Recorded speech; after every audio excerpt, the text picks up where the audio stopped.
Hey everybody says I'm live, yay! Oh my goodness.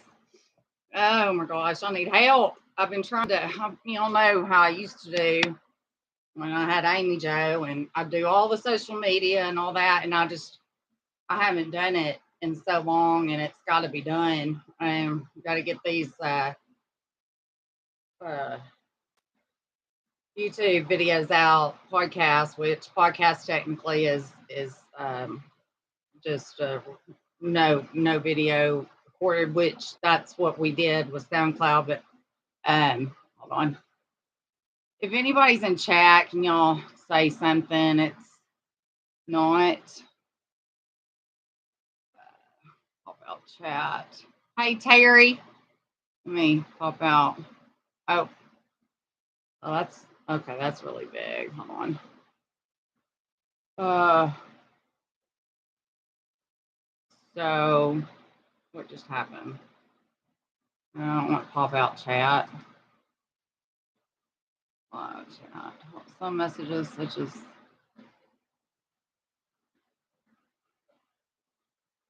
okay. So I see Terry. Hey Nikki. Oh my gosh. I meant to text you. We haven't talked in a while. Hold on. Let me get this. Can y'all hear me? Okay, I've got that fan on high. Y'all know that what is this? Gosh dang y'all. I've been being messed with by all social media. I'm sick of it. Um sounds good. Okay. Because they get so hot. Real quick. I'm just gonna inform you all of a few things, and then we're going to get to this interview. It's a 2 hour phone interview that I did with just recently former Mayor Gary Green of Menifee, Arkansas, and y'all are going to die. Y'all are going to die. I mean, and the corruption is like an understatement.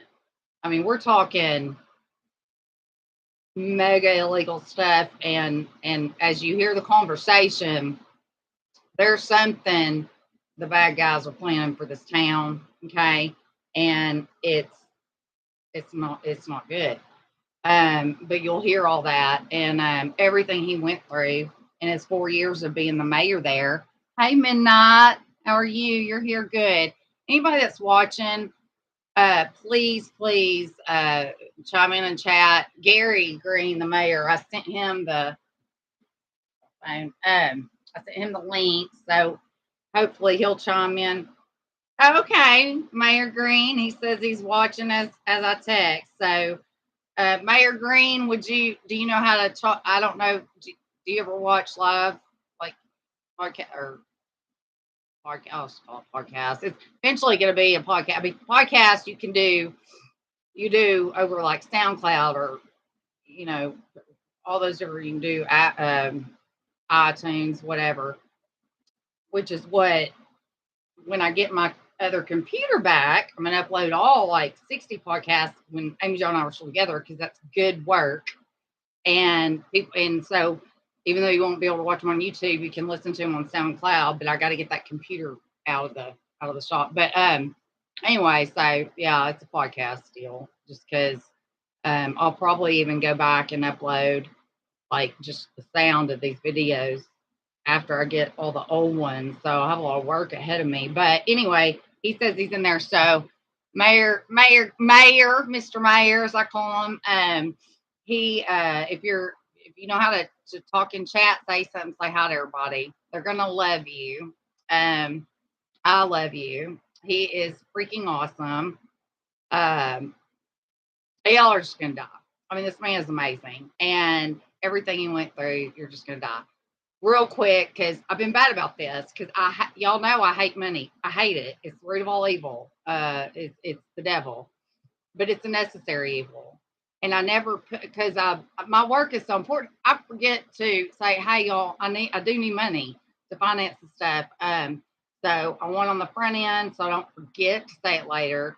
And I've already started kind of getting my website out there again. But I mean, I need help. I need help. And again, I'm doing this full time. So aside from my finances to do all this, and that other computer, I've got to get out. Um, I mean, this is what I'm doing now for a living. Did it before, until Amy Joe. We're finally doing real well. But I'm not ashamed. I mean, I'm not ashamed to say it. I mean, my work is good. I am not a true crime channel, and I do not do what the Bunny Lady does and Nick Mel and Blair and just play Nancy Grace videos or go uh, whatever's on the next national murder that everybody's hot on, and all they do is basically, you could watch this shit on your own, and then they don't do what I do. What I do is epic. It's groundbreaking. It's never been done before. I had messages the other day from 3 different people. Oh my God, I've never seen a YouTube channel like yours. Like, and you want them to risk their lives, number one, and they're all out for money. And I'm not out for money, but I got a kid. I'm a single mama, and I'm doing good stuff. So, and I've got my computer. It's gonna be around $400. I gotta get it. I gotta get it. I gotta get some work. Okay. Um, and so my website is jojosforjustice.org, JOJOS for justice.org, or uspatriotcommission.com. There's not a lot on there. That's another thing I've got to start working on, putting stuff on my website, but it's just a way to help contribute. Also, my Cash App is, and it's on the links, dollar sign or hashtag, whatever, dollar sign ShellyJoGovar, ShellyJoGovar, V as in Victor AR. And then my PayPal is just at ShellyGovar. But I need help, and I'm monetized now and all, and YouTube's like, you can get members and get subscriptions on your YouTube channel, and I've had people that are pushing me to do it, but here's the thing, then I'm out to get the truth out. That's A1, number one, most important. Okay, and if people can't afford it, even if it's like $5.99 a month or whatever, like they have to pay, like that's limiting who sees my stuff. Okay. And you'll see all these other channels. I mean, they even charge for like certain emojis. They're all about one of them who intervened in the Brooke Allensworth case. Okay. The bunny one. Okay. She ain't who she says she is. She's full of shit. And her name is Myra Sayhoff again, by the way. And she worked, I think she still does. Well, I don't know how she would. They put videos out on stuff like, and it's not even about their content. It's just, the Idaho 4 and it's just ridiculous. It's stupid. Like anybody can just watch. All they do is play other people's videos or play Nancy Grace or whatever. And these people give them money and send them stars and all this. It's so stupid. And then they have the members only stuff. Well, I'm not going to limit my audience if they can't afford. I can't afford $5.99 a month. Why would I? So I can't do it. It's not, I can't do the members thing. I just can't, because I'm not going to do like sneak peeks or special content for members only. That's I've thought about it, and it's just, no, that goes against my grain. It goes against my whole purpose. So anyway, there's things I could be doing. And the thing is, I've made several $100s so far once I got monetized. But here, the problem is that YouTube is yet to deposit anything in my account. I've gone to my YouTube studio, several $100s I've made off the ads and whatnot. And I have yet to get a check from YouTube or deposit my account. Well, really, it's AdSense and Google. I'm being screwed with, y'all. Y'all don't even know. Being screwed with by the state lately, and I'm like, I can't talk about it. It's bad. But anyway, so I need help for the people that can afford it. Like on my website, jojosforjustice.org, there's a $10 a month plan or a $20 a month plan. Or like I said, you can Cash App or PayPal me. If you can't afford it, just share my stuff. Like if everybody shared this, my God, how much truth would get out, right? But I mean, I'm struggling here, and I have to do the work of like IT and social media, and my stuff's blown up. This channel has blown up way beyond whatever me and Amy Jo ever had. I've already got on my entire channel over 100,000 views now. 100,000 views on this channel. Amy Jo and I maybe got 50, but out of 60 something podcasts. And before I came back after April, before April, or as of April, I had like 60,000 views. I mean, and at that time I only had like 700 subscribers. I mean, like, how does that even happen, right? So anybody that's not subscribed, please subscribe.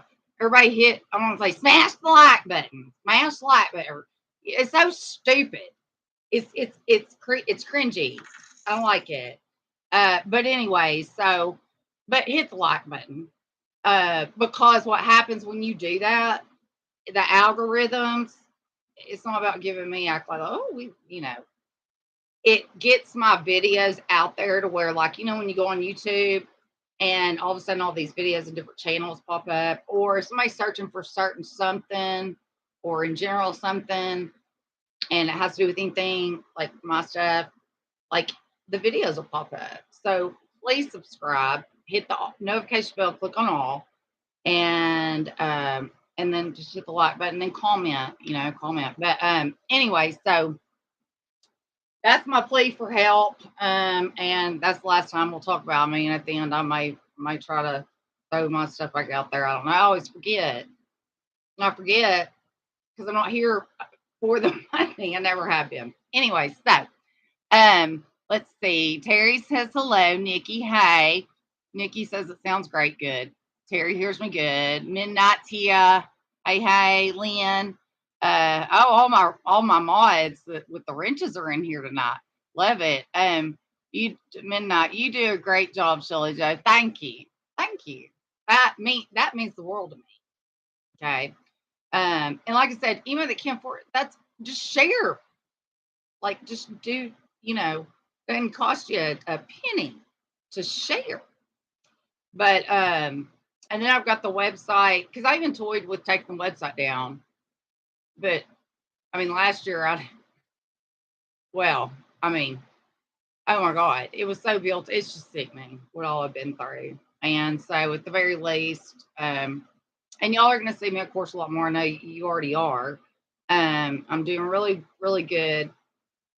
Tomorrow night, maybe I'll podcast. I don't know. My Joe doesn't have school Monday. It's Martin Luther King's Day, Junior's Day.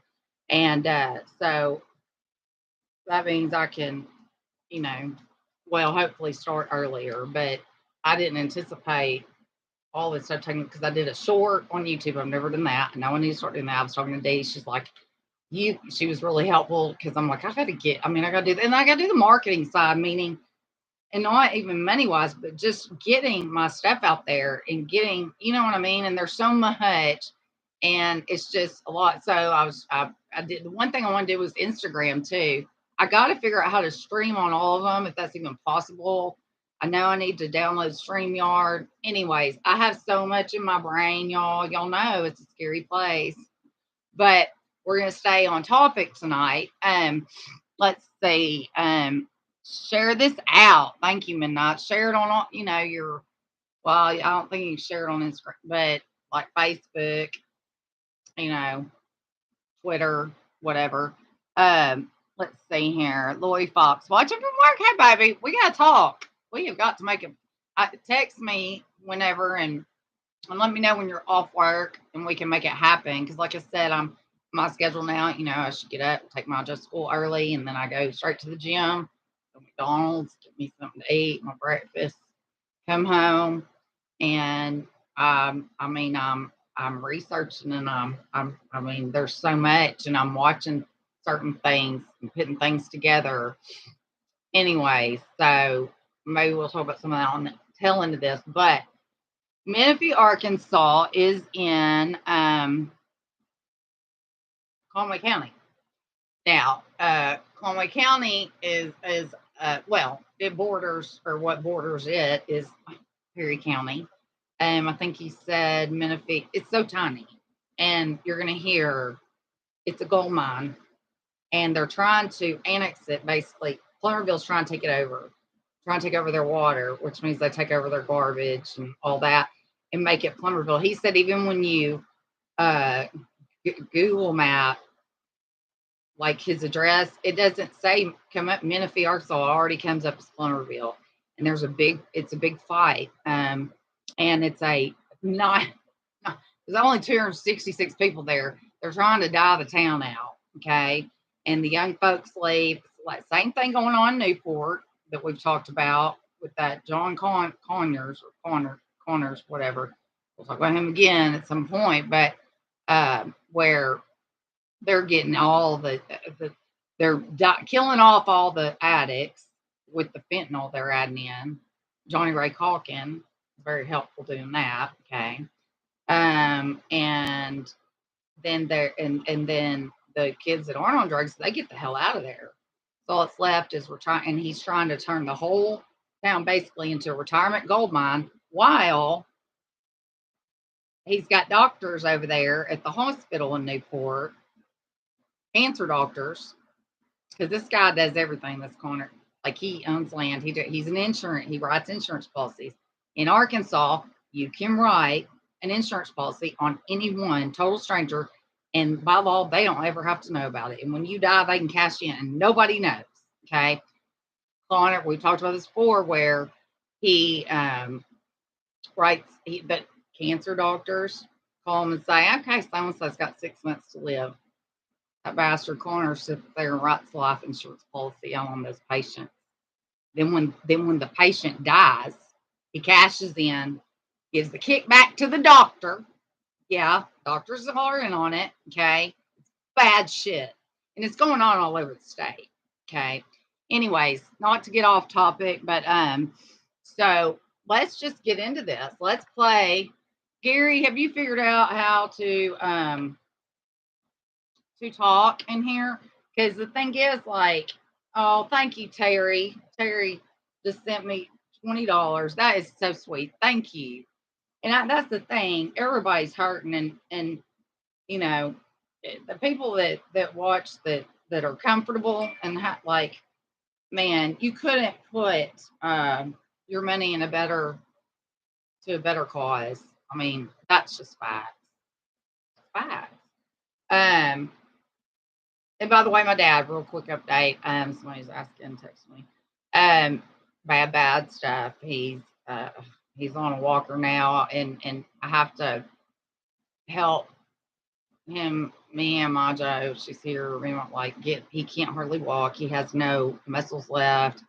His legs are skinnier than mine, and this is the big man. And my dad's like, he was like Incredible Hulk to me. Like he was like, he still is, but skinny. Hasn't eaten basically in 6 months. I mean, he can't. But I don't know how he's still even ticking. I don't understand it. And he cannot. He hasn't eaten at all for sure. Like in 2 months, other than an applesauce every day. He throws it up or Jello or whatever. But anyway, he's been in the hospital every day since like Monday to get IVs. He's so dehydrated, and IVs with sugar. He's not good. He's going in the hospital. That's another reason. It's up in the air in regards to tomorrow. I mean, there's just things up there. I would like to, but I can't promise. But you'll see me again real soon. But he's going into the hospital tomorrow morning at 11 because Monday morning he's going under to get a feeding tube. They have to go through his nose and they put it in his stomach, like comes up, and so we'll have to inject him with the food, and whether he'll be able to keep it down, who knows. I mean, doctor they may throw it up, but he's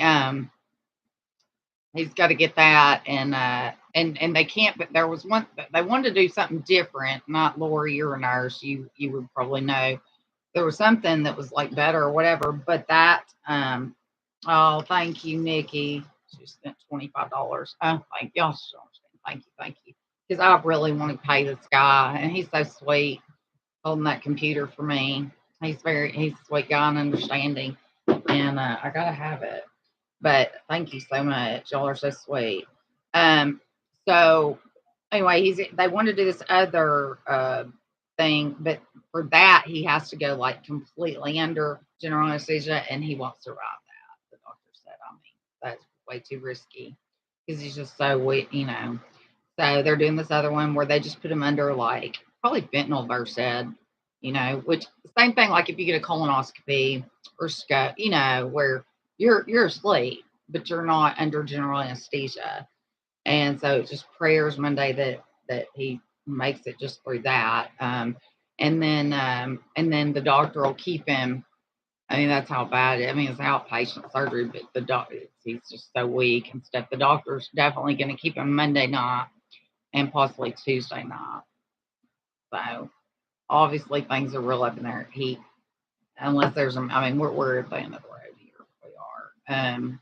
But and I appreciate all the prayers and love, and but I know I have to. I spent all year last year grieving him, and I mean I still am, but you know, God's finally told me, you know, kick me in the ass. You got to. I mean, I got a kid. I got a mom that is going to be, you know, I got a sister that so many people. My dad's so loved, and I got to be the rock and the strong, and I also got to I got to get my life going, you know, and get this back on track. And believe it or not, I've never been more passionate about it, more excited about doing this. I actually want to do it. So I don't drink alcohol.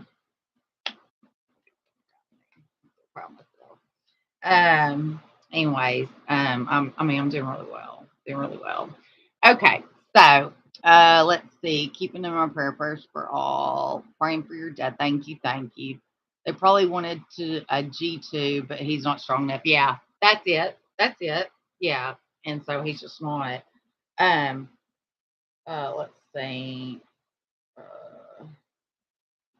Hold on. Let me check. I'm live.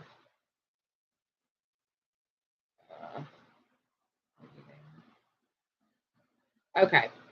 Let's hop to it here. Okay, chime in. I'm gonna tell Mr. Mayor to chime in and chat. I don't know if he knows how. You know how. y'all are gonna love him. Everybody's gonna be obsessed with Mr. Mayor. Like, okay. I'm fixing to just go ahead and play the interview. I mean, there really needs to be. I think I've pretty much covered, you know, and the Burke stuff, and the thing is too, the whole Burke stuff and that rabbit and all those other people. It's got to be dealt with, and it's gonna. Okay, I'll be playing the last. I don't know. She did like 4 videos on me, and then comes out and attacks me. Like what the fuck? The first video, I'm not gonna go there. But anyways, it's got to be dealt with, and it will. It will. And she lied, and she lied, and I can prove it, and I can prove it. And by the way, she still ain't gotten a search for Brooke. She just kind of took the case from me. She don't fucking live in ours. She has no clue about anything. She's standing with the parents. Oh, the parents that didn't even show up for the search, that didn't ever want it to happen. She's saying now they have the sonar. They had the sonar the whole time. Anyways, that's for another podcast, y'all. I'm really trying hard to not be like a fire hose and just be all over the place, because just bear with me. I'm gonna get better. I think tonight I'm even doing a little better. I'll get better as time goes on. But I just need, so I gotta get, this is the phone that, or the other one, that ICML guy, he brags about hacking into phones and computers and burning them up. So I don't know, did he hack into my phone and burn it up? We're gonna play that video for Ryan Upchurch played that video of ICML bragging about it a while back, and then doing illegal shit. Anyway, he's a major hacker, big time. These people, like, you've got the deep state media. Well, now the deep state's infiltrated YouTubers. Okay. Because literally, there's so many people in America, in this world, that don't watch. They go to YouTube for it. So now the devil has to be in there, and anyway, good luck with me, because they all fuck when it comes to me. I don't fucking play, and I don't give a shit.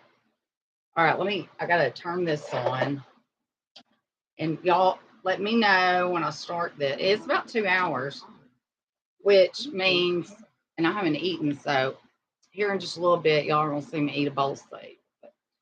I want to listen to it again. I haven't, listened to it. Obviously, I mean, I just recorded our conversation, but it's gonna be really, really cool. Okay, hold on, let me find. Bluetooth connected. I might have to turn the fan off, I think.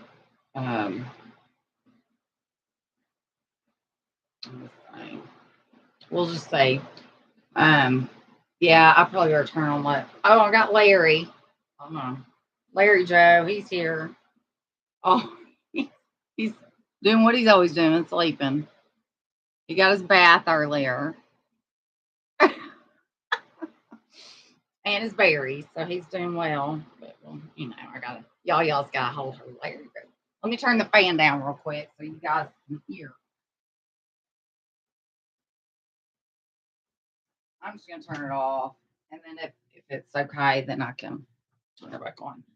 And you guys chime in. Keep up the good work, Shelly Joe. Thank you.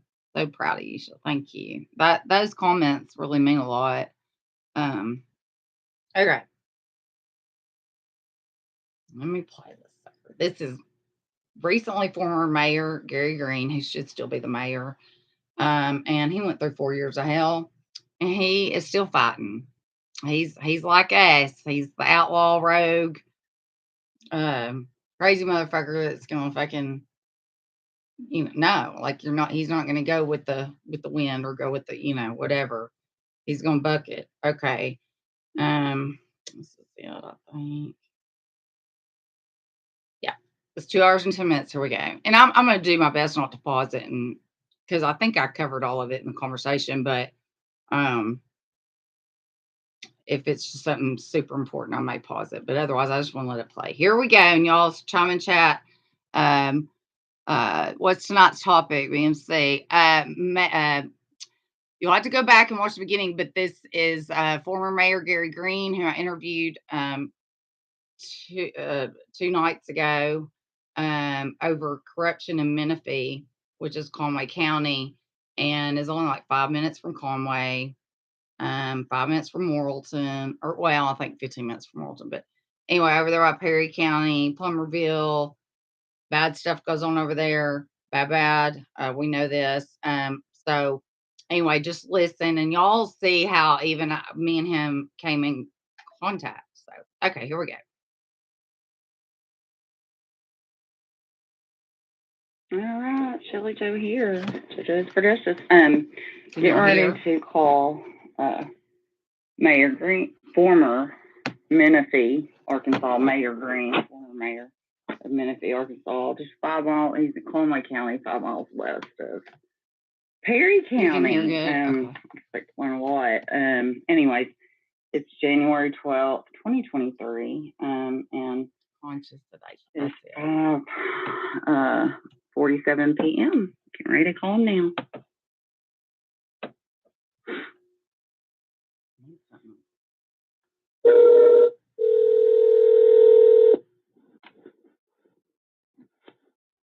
Can y'all hear? Well, hello, family. Hi, Mr. Maya. What's going on? Not much. I know it's former mayor now. We'll have to talk about that. I haven't been able to keep up with a lot of stuff election. Okay. But, you're just always Mr. Mayor to me. I don't know. It all, just kind of sounds good. Quite all right. I mean, president, right here, they still call him Mr. President or whatever, Y'all are really going to enjoy this. You're entitled to it too, huh? Do what? I said, you're entitled to that title too, aren't you? Because you're a former mayor, right? I'm a former mayor. That's right. Ain't no big deal. No big deal. Okay, so I'm recording, and you know, depending on the conversation or whatever, and well, if you're comfortable in it at some point, you know, that's up to you. But mainly I'm recording it as if I'm interviewing you, but right now it's just for off the record for me to go back. And I do have a notebook. I'm going to take some notes, but it's so hard to like stay in the conversation and constantly trying to jot everything down. So we'll just figure that out in the end. But I think it may be a really cool conversation to air. I don't feel like I know you're going to help put a lot of pieces together for me and some victims I fight for in Perry County, which is close to you. Plus, you know, you're going to, I'm sure, inform me of a lot of stuff I don't know. So it's going to be helpful. So anyways, it's so good to finally talk to you. Sorry about that. My phone, I have my regular phone totally burned up. All my stuff's hacked. It's been hacked for 4 years. Everything. My computers have been hacked. In fact, I got one in the shop right now, trying to get it. Well, it's fixed. I just got to come up with money to pay for it. But anyway, so like I'm having to go back to my old iPhone that I normally did use to record on, but I haven't. Waitress all summer when my dad died and everything. I just checked out for a bit, and so I'm back at it. But that's why it took so long. I had to find it and I had to charge it. I'm just glad it's working. So, and the battery wasn't totally dead, you know. So what I basically, just for, if in case this there's like just background, like I met you on Facebook, when your viral video went all over Facebook, was the best thing ever. And I'll be honest, and it looked like very sketchy, like the police were totally messing with you. But I honestly can't remember what all was the deal. Why don't we just start there with that? And then I want to go back and like find out like who you are, where'd you grow up, like how'd you become mayor, and go through all that. And then we'll get to like good stuff. I mean, it's all good stuff, but you know what I mean? So tell everybody about the viral, if this airs, tell everyone about that viral video that's how I found you. I didn't know you were following me ever since then or whatever. I guess I commented on it or something, but when was that and what led up to it? Like tell the story. It's crazy. So what are you talking about right now? Well, the video, that you did, the live video where the police were like after you or whatever, and you were talking about how they're all. Oh yeah, that was back in October of 2021. Okay. Yeah, I had just left a spot that we hang out at, and they well, I want to go back and to the beginning. That's what I want you to do. Yeah, just take the floor. Yeah, because what it is, me and the chief, and his name is John Randall. And the city council members, we have been bumping heads about these two places that they trying to say are violating ordinances and stuff. Okay. But these places have been in place for 20 years. You talking about businesses or 20, one been Are you talking about business? Yeah. And so when I come to office, they now, all because these two guys are friends of mine, they want to try to close them down. And I said, now, you want me to get involved in y'all personal vendetta stuff. What were the businesses? That y'all could have took care of 20 years ago. Sure. But now that I'm in office, you want me to spearhead this. I said, no, I'm not getting into that. And so they've been fighting me tooth and nail because I won't abide by their rules that they got in place and all this stuff. Can you tell us real quick about what were the two businesses and what was the motive behind wanting to shut them down? I will pause it real quick because I just want to tell you this interview, like you're gonna hear. There's gonna be some stuff you're gonna hear like in the beginning, and you're gonna be confused and not understand it. But trust me, towards the end, it gets cleared. Like it'll all be clear. So if there's something you're like, what's he talking or whatever, like, because in the beginning or whatever, it'll definitely get answered on in. So you'll hear it all. Okay. How to charge it. I'm just glad it went back to. Because there's nothing to do there. That's the reason the county sheriff don't mess with it, because like I could see where they would, but like birthday parties or just whatever, right? Ever, right? Like, yeah,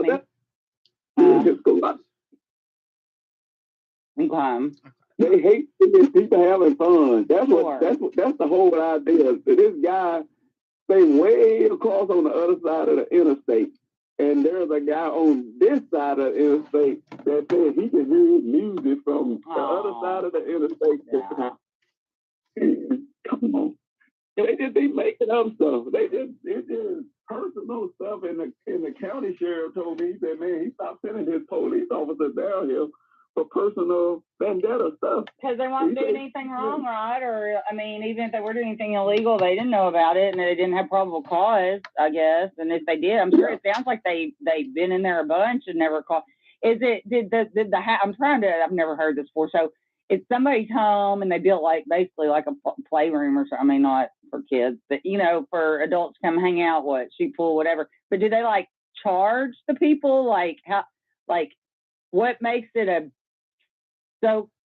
sort of a business that they're trying to say they breaking the ordinances because they're trying to make them a business. But see, this is what they won't do. They won't go to court and try to find out what these places are. Okay. They want to dictate what they are. They've never been inside these places. Never been inside. I've been inside. I told them, this is somebody's house, man. You can't tell somebody what how many people they can have at their house at one time. So it's really not a business. They were trying to say it was. Is that what it is? It's okay. Because I mean, the people aren't like profiting off. Like they're not charging people $5 at the door, right? I mean, to come in and hang out. Were they or? Were that did the people charge to come in for you to come in, or? Well, see, this is the thing. The guy let people rent it out. He let people rent out his garage. It's his garage, and so he allowed people to rent out his garage, and that's where they having a problem. And so they saying he got a business. Well, it's not a business. It's his garage. He can do whatever he wants to in his garage. Yeah. Okay. Interesting. Okay. Yeah, I agree. I mean. Like for like birthday parties or just whatever, right? Like, that's what it is. It ain't open every day. It's just like somebody might want to have a birthday party. Mm-hmm. And so since he got a big garage, he allows them to rent out his garage. All right. Does he pay taxes on it? Do you know? I mean, see, that's where it would get. He pays taxes because he lives there. It's his house. I'm saying on the money he makes for renting, like, the stuff out. Like I could see where they would, but I agree with you. I definitely totally agree with you. And but I just could see where like if he's you do something this is a business high of I can't think of the word like that, then if the money you're taking in you're paying taxes on it, they can't say shit. I mean, you know what I mean? But see, there's places like that all over this county. Okay. All over this county. That's interesting. Yeah. Okay. Yeah. Why? Because there's nothing to do there? That's the reason the county sheriff don't mess with it, because there's places like that all over this county. Who is the county sheriff? Or is it the same one that was the sheriff? His name Mike Smith. Mike Smith. Oh, where's he from? I used to date a sheriff deputy, Mike Smith from Pulaski. No, he's the Conway County Sheriff. We're talking like 20-something years ago. Do you know if he came from Pulaski County at some point, like years and years ago, or? I think he's always been in Conway County. Okay. Well, it's Mike Smith. But my brother said he went to school with him, so he had to have been here in Conway County. Okay. Do this real quick. Tell us about Menifee. Like I can tell you for a fact I've definitely been there or been through there at some point or been past there because I used to go to my first college I ever went to. I graduated from the third one.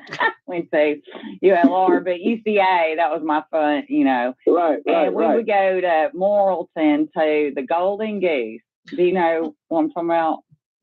It used to be there, and I know you because Menifee's an exit off the interstate, correct? Like after Conway. We in between Conway and Plummerville. And Plummerville, okay. So you have an exit on right. The interstate. Exit 117. Okay. And so 117. So is there one side of the exit that's more like because you said earlier, your side of the exit, they don't even come on their is there separation in this town? I mean, I know it's pretty small, but is there one side of the interstate where basically the assholes are that want to shut down the other side, like y'all? Well, see, that's the thing.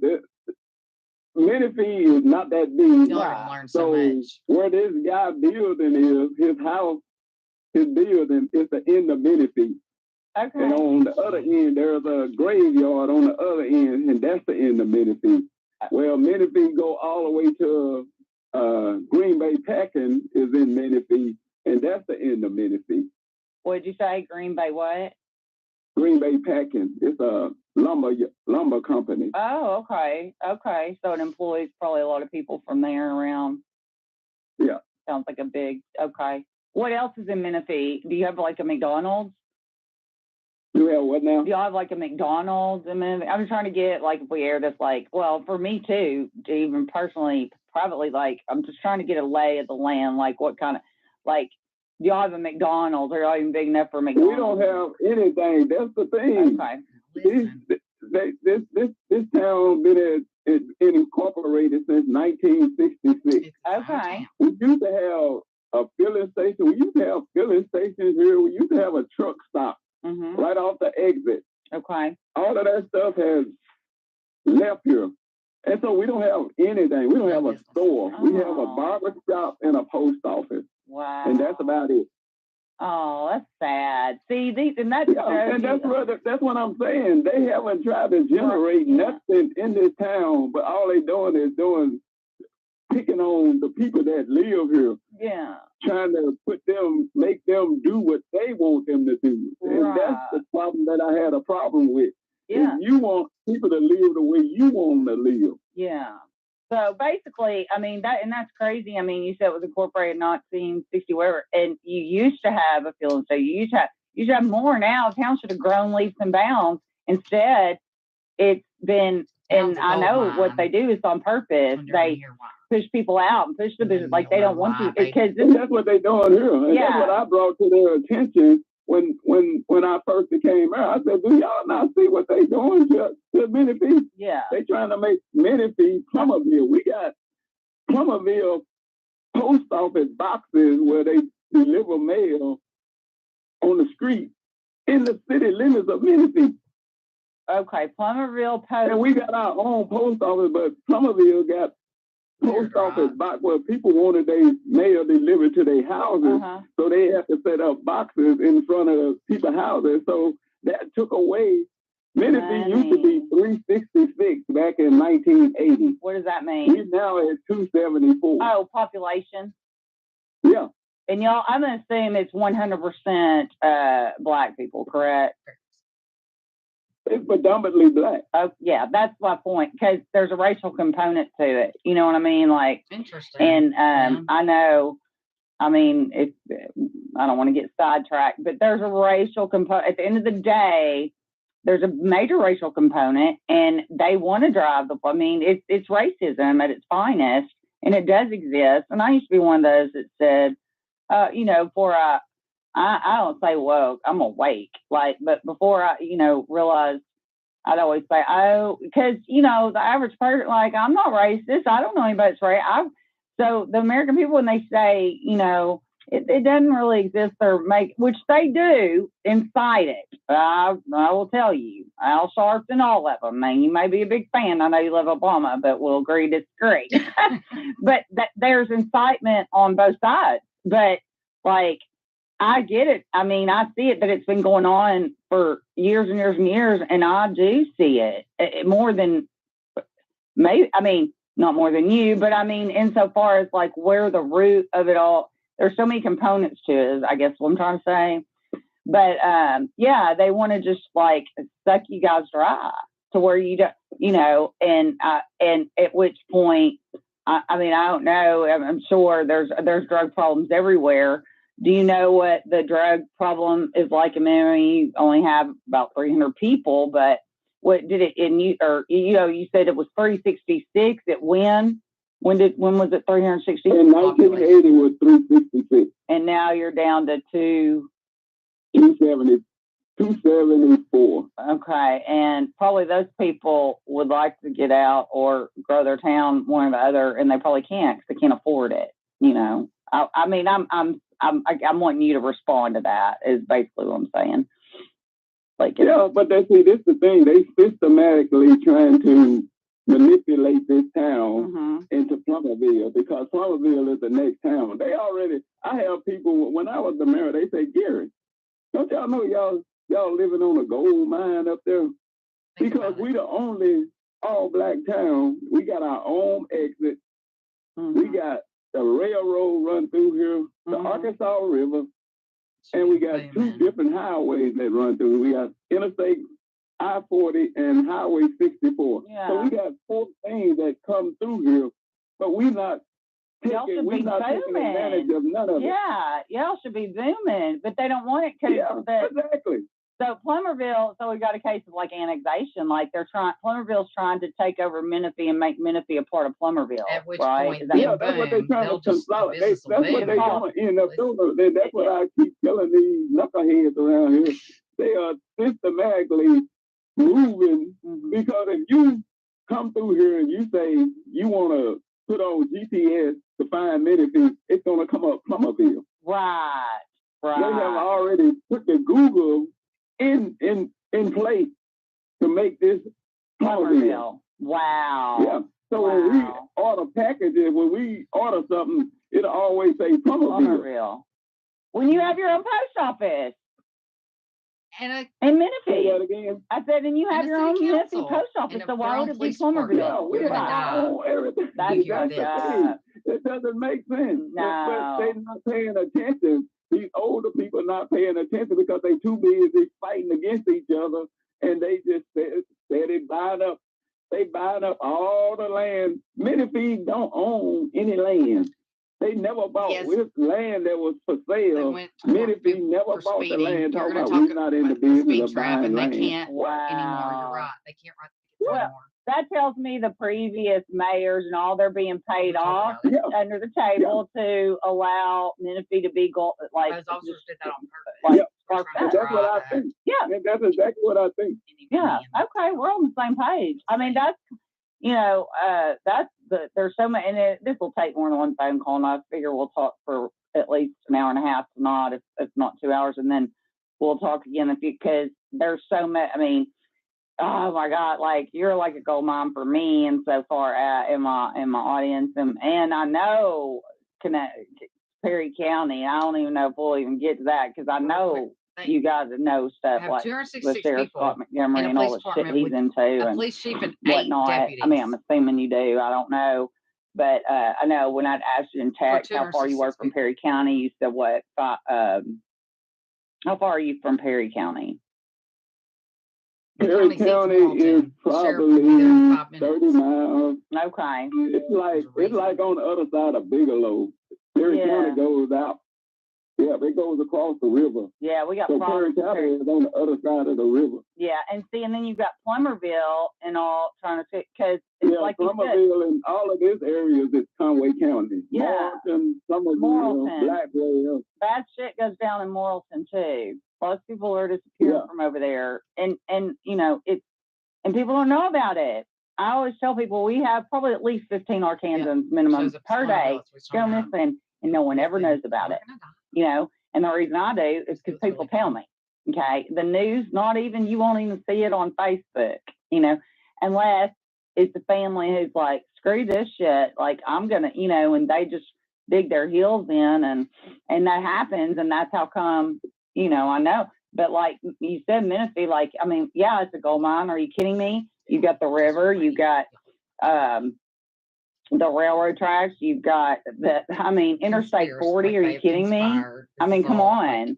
Like, Jesus Christ. I mean, there's no reason why we shouldn't have something in this town. No, yeah. But for some reason, they are systematically stifling this town.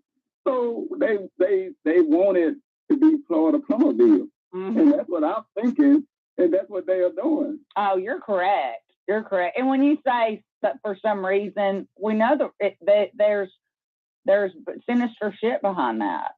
I mean, there's sinister things behind that, and it goes all the way up to drug trafficking and everything else. Because I know all about the drug trafficking over in that neck of the woods. And you border like Van Buren County, don't you? Well, Conway County does. Yeah, Conway County does. So I had an eyewitness to an actual. They didn't see the drug drop, but they saw the drug mules. Mostly Mexicans, and it was on her land, and she didn't know what the hell she was seeing. It scared her to death, it was just literally like a God thing that I found this story out. I was just on a date and with a guy I met on like Plenty of Fish or something. And anyway, well, I mean, we've been out a few times, but we went to like his family's house and in Van Buren and Dabney Road and something else. But anyway, she saw she pulls down her driveway's like 2 miles.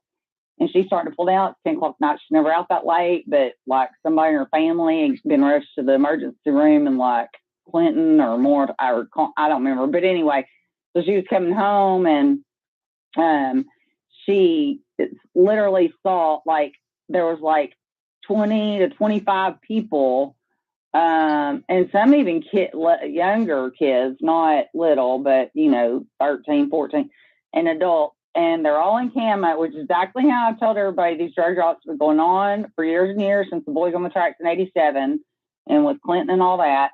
And they're in camo, they're armed, and they've got huge industrial military grade style backpacks because once they're dropped out there in the middle of nowhere, I mean, how do you get them from point A to point B, right? I mean, you got to have a lot of people with backpacks because they drop them on pallets and it's bricks of used to be cocaine. Now it's the pure meth. The fentanyl's getting out of here, and the news try to tell you it comes from Mexico. No, it's not. But they're just trying to kill off all the users, make money on them while they're at it, get more people addicted. I mean, it's just sick stuff. Right. And it's been going on for years, and the government is completely involved from your local, aldermen to your judge to your governors to your presidents. I mean, seriously. And so, and your U.S. Senator, I mean, in Arkansas, I always say they say it all olive roads on the plant lead to Arkansas. It was good. The evil, the devil, everything was conceived and born here. It truly was in Arkansas.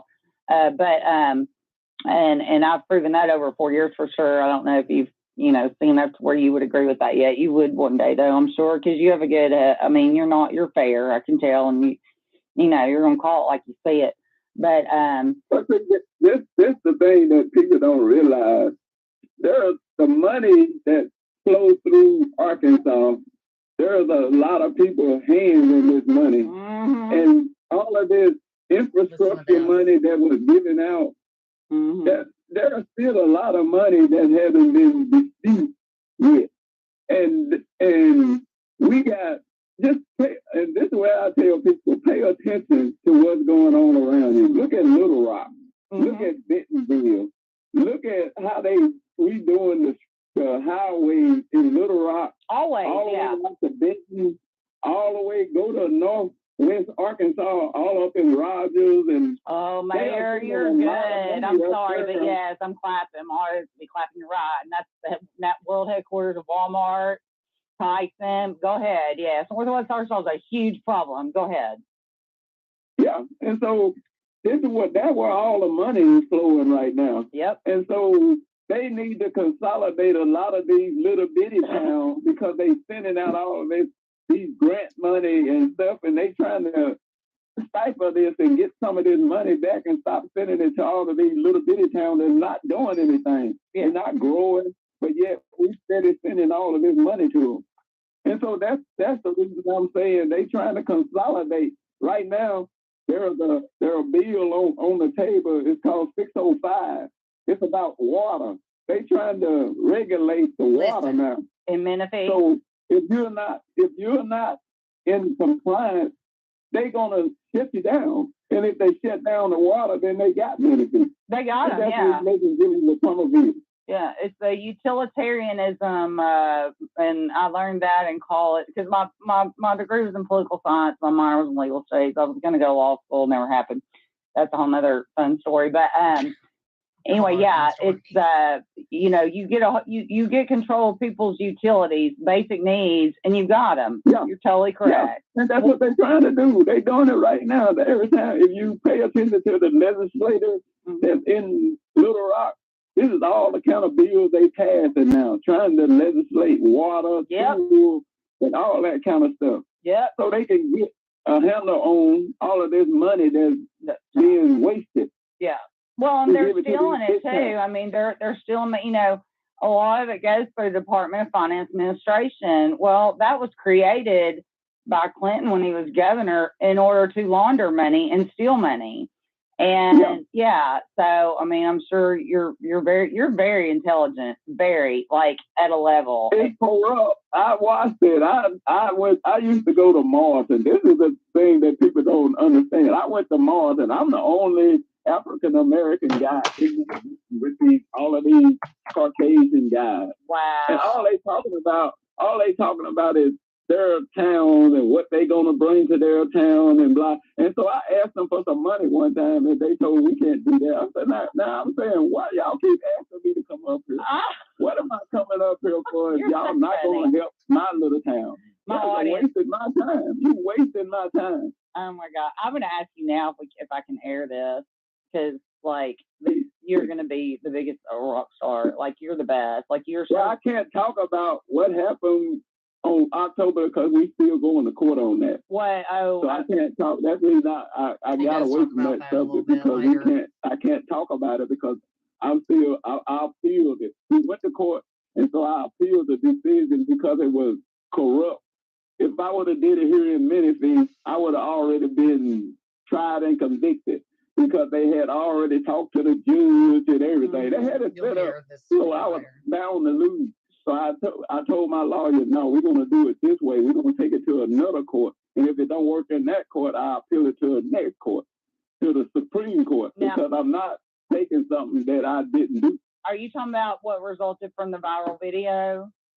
Okay. Yeah. Can you, because I don't want, which I hope privately you will tell me. I totally respect if you can't talk, but just so all know, and I'm very, I would die before I would tell anyone anything that doesn't want to be told. You know what I'm saying? Or can't be told. Right.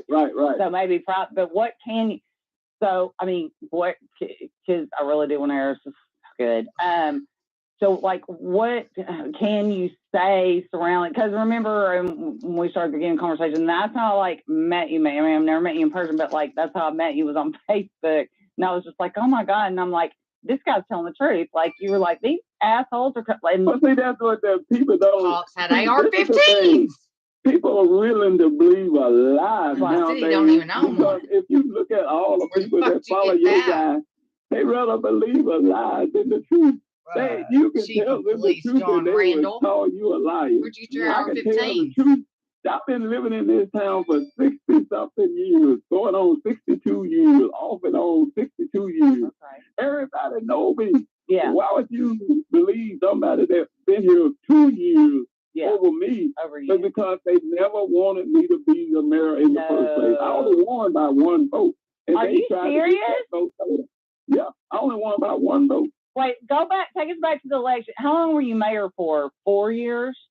4 years. Okay. Yeah. And so one term, so you ran in, I guess, 2017 for 2018 to 2022? 2018. Okay. I ran 2018, and so I got more in on the 19th. So I've been in there for. This would have made fourth year. Who was your opponent? Was obviously someone you knew, I'm sure. Say that again. Who was your opponent in that race? Who ran against? I had the former mayor ran against me and alderman, and I beat both of them. Okay. But I have to do a runoff with the former mayor, and I beat him by one vote. Wow. And they tried to get that vote out. This is the first time in the history of the election in this town that they tried to get one vote thrown out. Oh my God! Now, was this guy white or black? Was he? What were these? The whole town is predominantly black. Everybody that ran was an African American guy. Yeah. So they were dirty then if they wanted the other guy to win. Well, what's so bad about it? They my cousin. Oh God. Yeah. Well, the Bible says your family will be. So, do you and your cousin are y'all friends? They're not. It's me and your cousin. They like down the line, like 5th and 6th. Oh Lord! Yeah. Oh, typical Arkansas. That's hilarious. Are y'all friends? I mean, were y'all ever even friends? They live right across the street. Oh my God! My house is right across the street from here.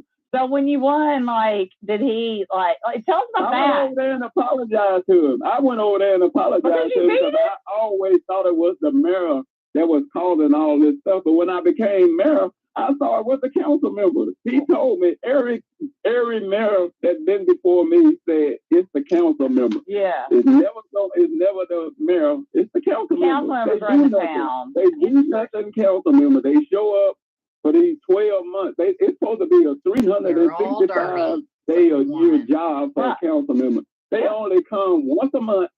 And yes, they know everything that's going on. They know everything you're supposed to be doing and all this. Man, get out of here. They're just doing what they're being paid. One time a month, but yet you know everything. They do live in Menifee, correct, though? They don't, everybody lives here. Yeah. The ones that get allowed. I wouldn't put past them. They never come out the house.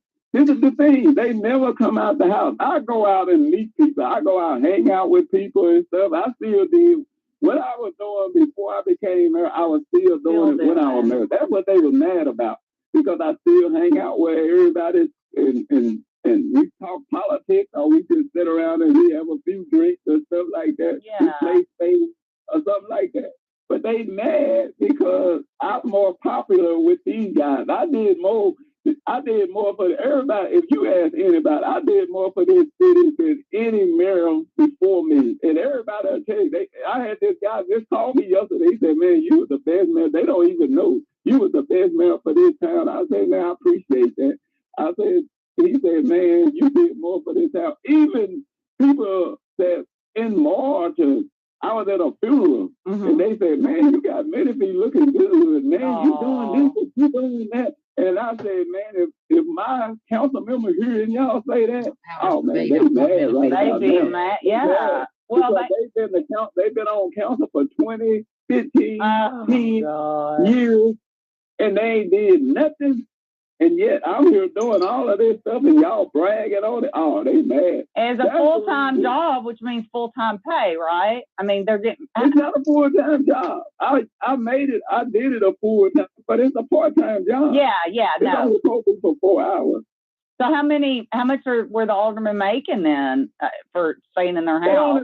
They make more. Actually, I'm the lowest paid. I was the lowest paid person in this town. Oh my God. I probably make $2 an hour with the amount of time that I put in. I probably make $2 an hour. They make $30 an hour because all they do is show up for one meeting and they get paid $30. Right. That's $30 an hour. But weren't they getting? They get paid $60. No, they get paid $62. So we stay in there for 2 hours. They get $32. They get $30 an hour. So they get paid $30 an hour. I get paid $2. So and I tried to get a raise. They would never give me a raise. All the time I was as the mayor, they would never give me a raise. Wow. Do you have a police department in Menifee? You said the chief police I wrote down was John? Yeah, he make more money than he make more money than my brother, who is the water superintendent, who's been on the job for 30 years. Wow. And they pay him more than they pay my brother. And that's what I used to fight against. Because even though he's my brother, y'all still ripping this for all. He's been here for 30 years. And y'all pay him $14,000 a year. So Menifee has its own police department, its own post office, but doesn't have a gas station. Don't have no stores, but yet we got more police officers in this town than Somerville do. Oh my God! See, y'all see that.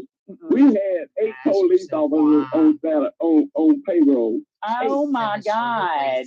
I mean, like that's in normal. Like you would that would be county. Y'all just be county sheriff. It's crazy. Yeah, but like they don't have your weight, and that's the reason they used to be mad at me because I'm holding these police officers accountable. You coming in, nobody know what time you clock in, don't know what you my God. You go on the Conway or Mars or somewhere, hang out, and then all of a sudden you come back in and you clock out. And they never do that because he says there's no crime in Menifee. Do you even have do you have a city hall there? Like I saw in there, like had a little, it was tiny, and it looked like, oh my God, I thought, man, this town is just, I mean, that's just off, like, it was crazy.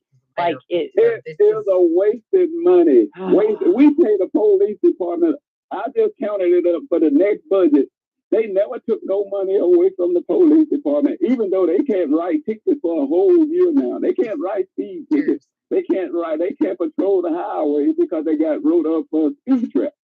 And they purposely did the speed trap. And I told them before it happened, I told the county, I said, man, this chief don't know what he's doing. Y'all won't get in trouble. And that it is, but you know what? That was where all the revenue. There's bigger powers that be that make sure there's a police station there because they're doing some sinister shit through that police. Well, you know that, but I'm talking real, like we're talking. I know. Drug running. It's so corrupt. It's so corrupt. Oh man. And it's not just because they African American. This is all over. It's corrupt. The police department is corrupt. Oh, yeah. I don't care what nobody say. I've seen it firsthand. 8 officers on police chief. If I told y'all everything he did under my eyes, he thought I was some one officer. Everybody think I'm that dumb black guy. Yeah. And that's what they used to say, but I'm smarter. I told them I was smarter than y'all think I am. I can play dumb. All y'all I love it. You're my people. Y'all think I am. Oh my God! And now is John Randall? Is he black or white? Police Chief John Randall. Is that John Randall? Is he police? Is he black or white? Yeah, he's from Faulkner County. Faulkner County got rid of him because he did a lot of stuff down there. If I would have knew what I knew now today, I would have never brought his name to the council. That was going to be. I mean, it's your job. You appoint. Is he a black man or a white man? I'm curious. He's black. Okay. He's black. Oh, and he came from Faulkner County. You know that's one of the most corrupt counties in the whole state. He used to be over the jail. He used to be over the detention center in Conway, and they had to remove him from that because he kept abusing prisoners and stuff. He's a tyrant. He likes control. This is the kind of person that likes control. He's a tyrant. Yeah. And he hates the fact that I was his boss. He don't like nobody to be over him. Mm-hmm. And so he never acknowledged me as the boss. He always thought the council was over him. So I couldn't say nothing to none of his police officers. They wouldn't even speak to me. Wow. Because he told them not to. They thought I was the worst person in the world. Until one day I have to talk to them. She was a court clerk, and she was under him at the time, and I moved her out from under him and put her back up under me. And that's when she started talking to me. She said, "I thought you was this bad." She's a white lady. She's from Faulkner County too. She said, "I thought you was the worst person." About John Randall, how John Randall described you. She said, "Clark doesn't even live in Menifee." I said, "I'm telling y'all. This guy is a tyrant, and he got everybody fooled. He's good at talking. He's good at presenting himself. Yeah. But he's sorry. This dude is so sorry. Yeah. He's so sorry. My favorite saying, when the devil comes, he's wearing a smile and a 3-piece suit. Like, and that just describes, John Randall, that you're talking about. He's a smooth, obviously he's in a police uniform, but the point is, the meaning the powers that be, the people that are in charge, like they are the smoothest talk. Like you don't believe anything they say if you don't know any different. And they are charmers and just Yeah, and that's him. That's it. Yeah. No, wow. Oh my God. He got him moving. He just like Trump for y'all. I think he is. He's just like that. Yeah. Because he's good at manipulating the truth. Yeah. He's good. He's good. Well, now I told you, I can have paperwork showing them that he's lying and they wouldn't believe it. I'm a big Trump fan. Your Obama and I said, one of these days, just hold tight, you're going to become a Trumpster. And you say, oh, hell no. So we just respectfully agree to disagree. And I think, and that's the thing. My what I do is not about politics or, because I did a radio show. I don't know if you know who Dave Ellsworth is in Little Rock. He's been doing radio, it's a conservative radio show, and I did that for like 7 months. We were the first quote unquote show called The Right View. It was a women's power panel. Anyway, by the way, it's, Diamond and Silk. I don't know how you feel about them, but because they of course love Trump, but Diamond passed the other day. Yeah. But we had the pleasure of interviewing them live. Just cool stuff, Juanita Broderick, the one that Bill Clinton brutally raped and busted her lip and all that stuff years ago when he was Attorney General at the time, I believe. He wasn't, or maybe. That's the thing. See, this is how like I say, pay attention. Yeah. This is the thing. I've been in politics.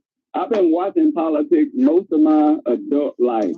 I wasn't an Obama fan. I'm being honest. I didn't really care for Obama at first. And even though we supposed to like our black brothers and we supposed to support them, I didn't really care for him because I thought he should have waited.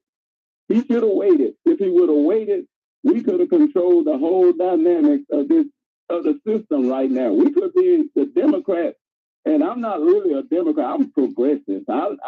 People don't want change, and that's the part that I have a problem with because people hate change, and that's the reason Trump won because people got tired of the regular politicians. They tired of it, and they want something different. And no matter what it is, they want different. They don't want to hear the same old. That's the same thing with churches. That's the reason a lot of churches are losing their members because they preaching the same old crap. Nobody wants to hear that anymore. Yeah. We want to know how we going to make some money. How we going to do this? How we going to survive? We want to know what's right. Yeah, we don't want to hear all this.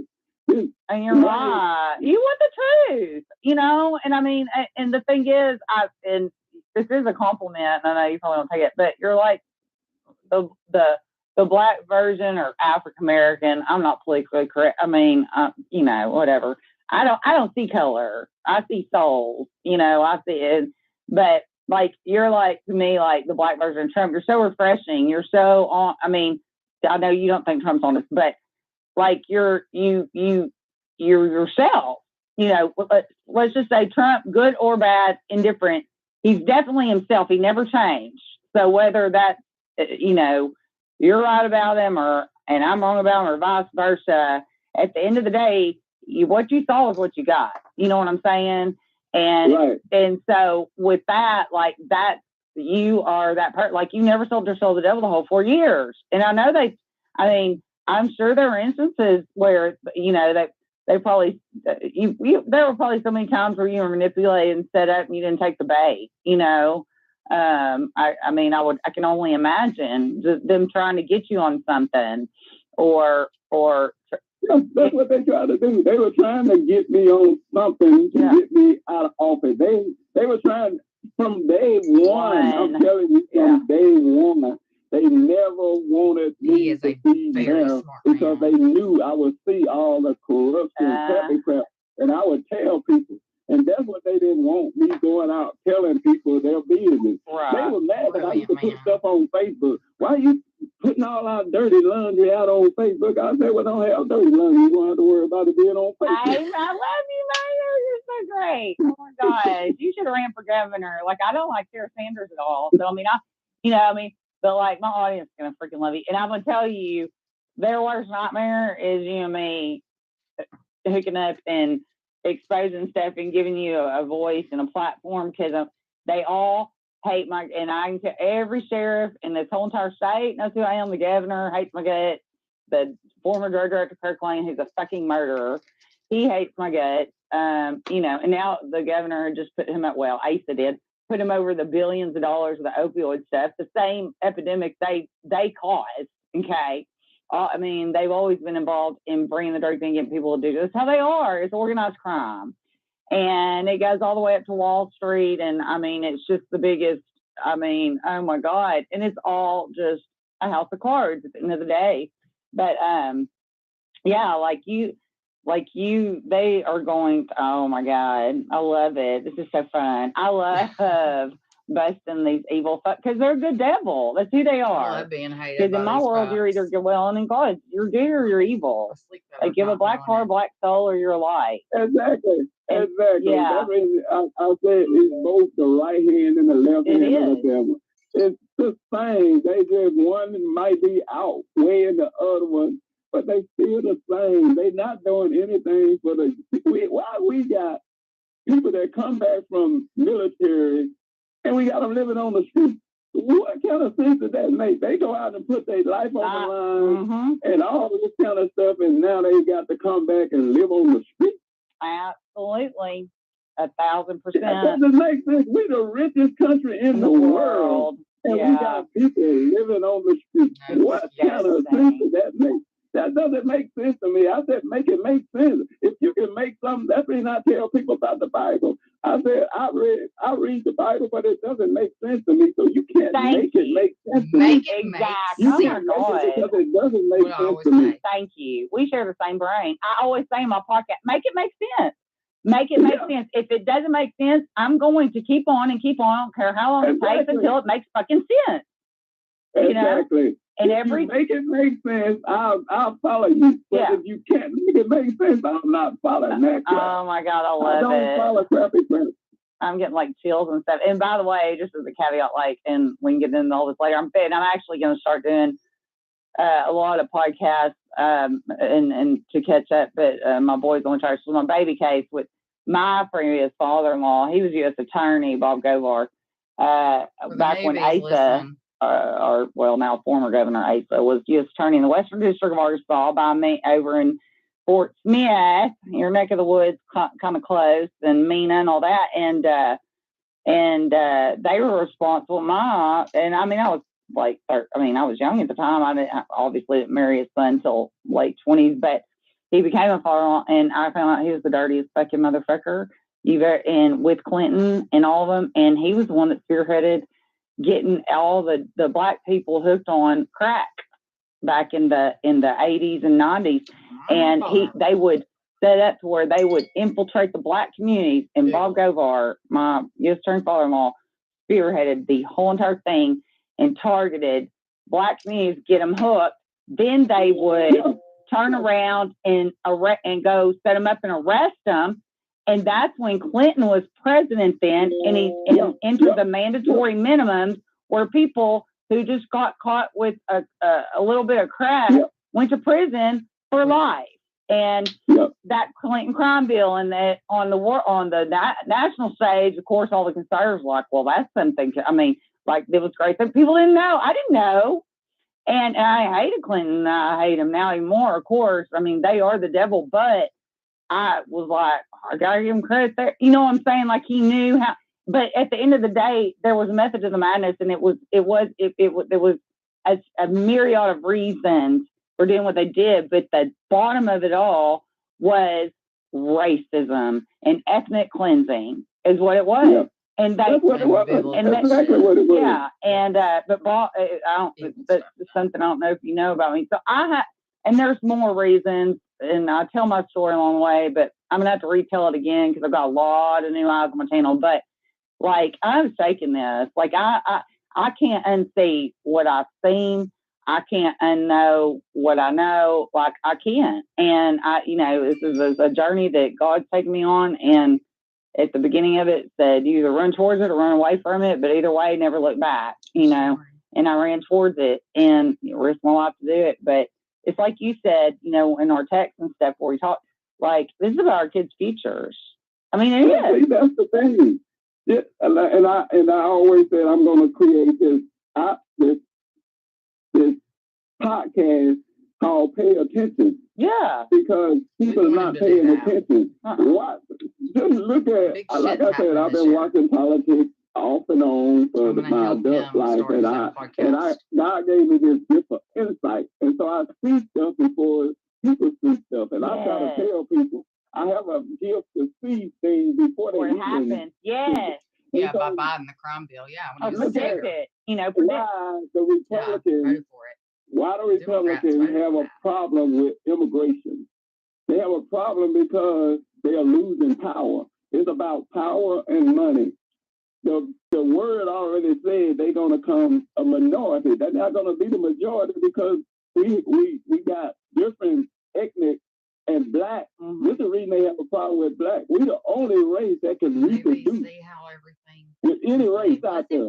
Mm-hmm. And so they have a problem. That's the reason they try to genocide and take away all the black people. And anyone else. Because all the race issues is a problem right now because whites are becoming the minority.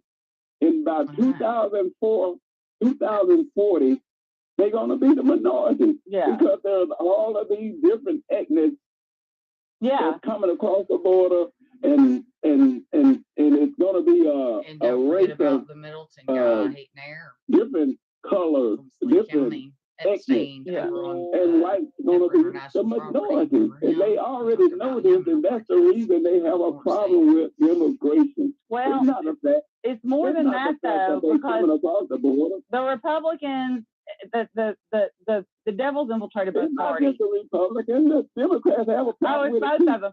But for show, and to keep, like Asa's not a Republican. Asa is a Clintonite and always has been. But for years and years, they've infiltrated both sides so that they can. But so you have to play the role, right?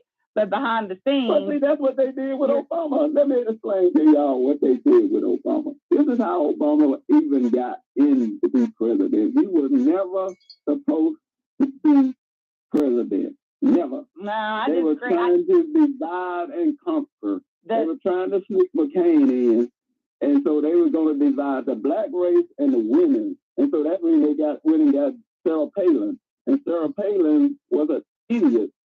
She was an idiot, and that when they did that, that's the reason John McCain didn't win, because they went and got this idiot to try to. He wouldn't have won even if he had picked a bet, John. Because here's the thing, I'll tell you, this was back in, it was when Obama, and I had already known who he was. He was a freshman senator. He never wanted to see. It's the thing. Obama, when he became that freshman senator, he said he didn't have no desire to be president. He was full. He was lying. The Republicans and the Democrats went to us.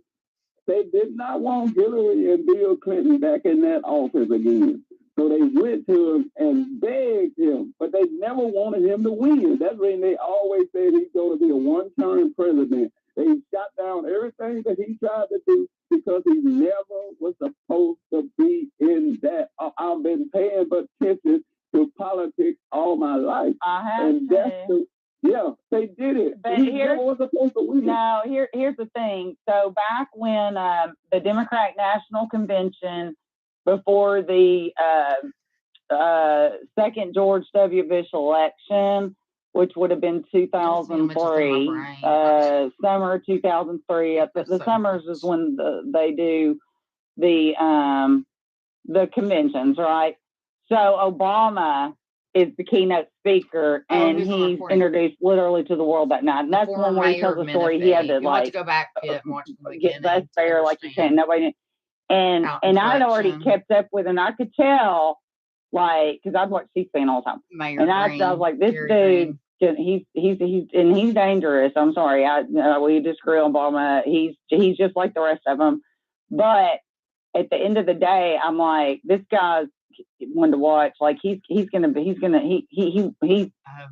gonna happen big with him. Well, he goes to be the keynote speaker. I'll never forget watching it. And I looked at, it was my husband's time, ex now.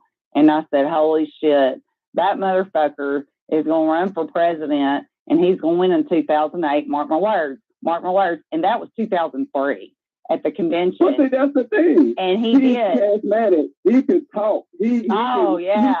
But that's the reason he outplayed the Republican. The people that didn't want him in there, he outplayed them because he's charismatic. He know how to talk. He know how to present himself. He didn't have no skeleton in his closet. Stop now, Mayor. They were trying to find he jump-started his presidential campaign in the basement with people who had bombed the World Trade Center at one time. Like, I mean, that's facts. Like, no, he had skeletons. He's got, the McCain's bad too. See, and that's the thing.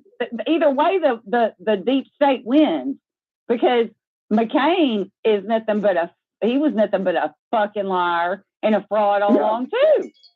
He really was playing for the other team always.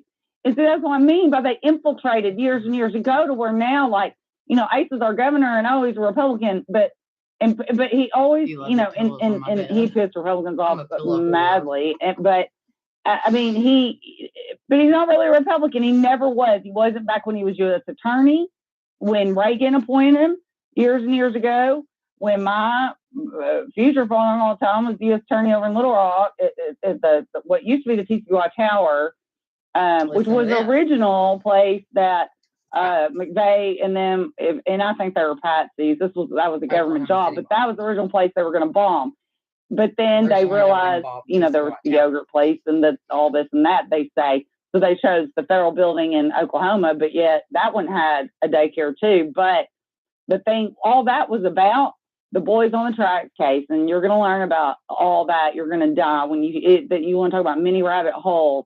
And I'm like the expert on that case. And Bob Govar at the attorney's office was in on covering up. He was friends with the two murderers.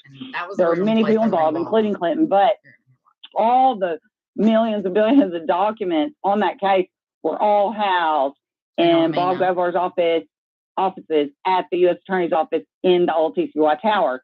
That was about blowing up documents. They needed those gone because Clinton now is president, and like this and we had to get rid of it because things were coming up on the radar, right? And Linda Ives was never giving up, and things kept popping up, and he needed it to go away. So, but they decided then, and this is in the book, I mean, that the TCY Tower, and that's a well-known fact, that was because that's where the U.S. Attorney's office was, okay?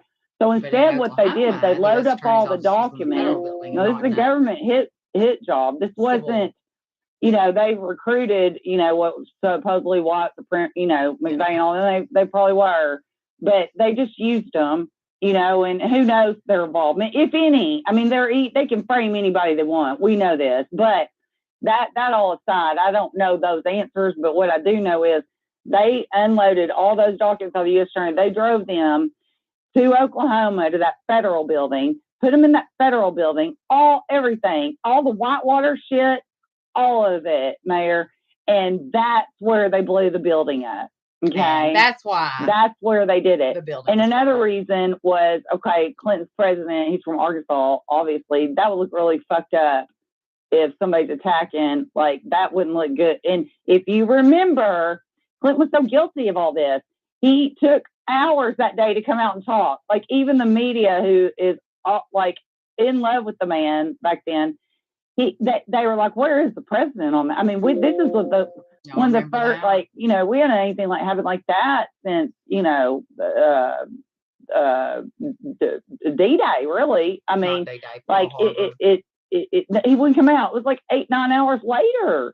and everybody, and then he only came out because he was being pressed by the actual media because they were on all day long. They covered it like 9/11. Of course, 9/11 they covered for weeks on end with no breaks. I mean, you know, and all that. But this was at that time unheard of, where like the media is just on all day for like a few days.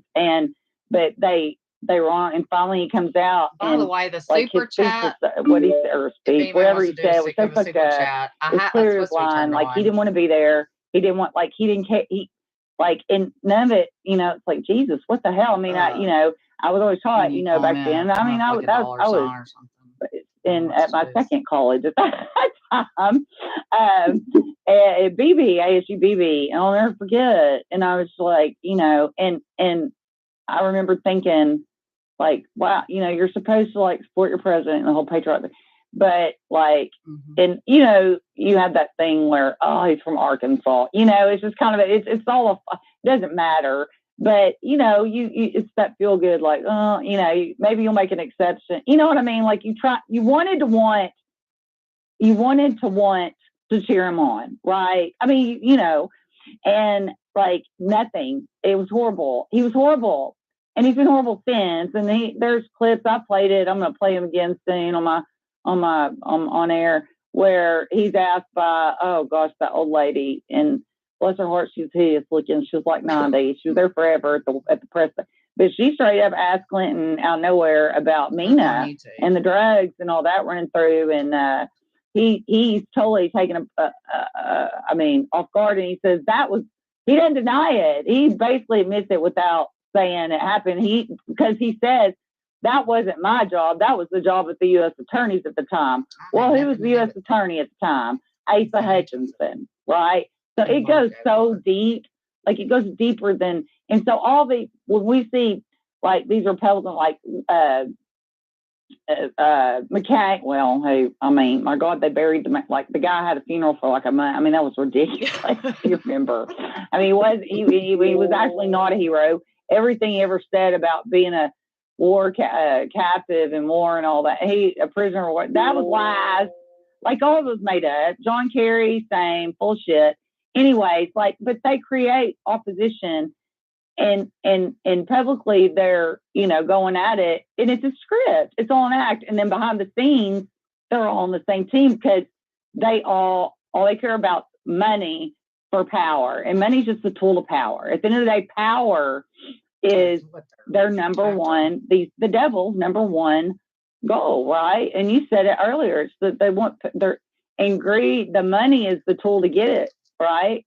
But but by the way, how far are you from Mina? Mina, Arkansas? Yeah. You've learned a lot from me, and I've learned a lot from me now. That's going up toward that's on the other side of towards Smith. Yeah. I was trying to it's been a while since I've been over that way, and trying to get a handle on the geography, but I wouldn't. Like I'm next door to Conway. If you come out of Clinton and you come down to the Master and you hit Conway, I'm the next town going toward Fort Smith after Conway. Okay. Yeah. Okay. Well, you know where I live in Mountain View, where. So you saying? I thought you stayed in Clinton. No, I'm in Mountain View. But if I go to Conway, Mountain View still in that area. Well, I'm north central Arkansas, but like I'm an hour and 40 minutes from Conway. But if I go to Conway from here, I do go through Clinton. I go through, and yeah, you can even take a highway to the right if you're going. Because there was a guy I dated briefly over in Pottsville. So I would like take a right and go through Morrilton, part of Morrilton, where there was like a liquor store on the right before you hit Interstate 40. So you would be between Conway. You're between Conway and Morrilton, right? Kinda. Yeah, I'm in between Conway and Morrilton. Okay. Off of I-40 west.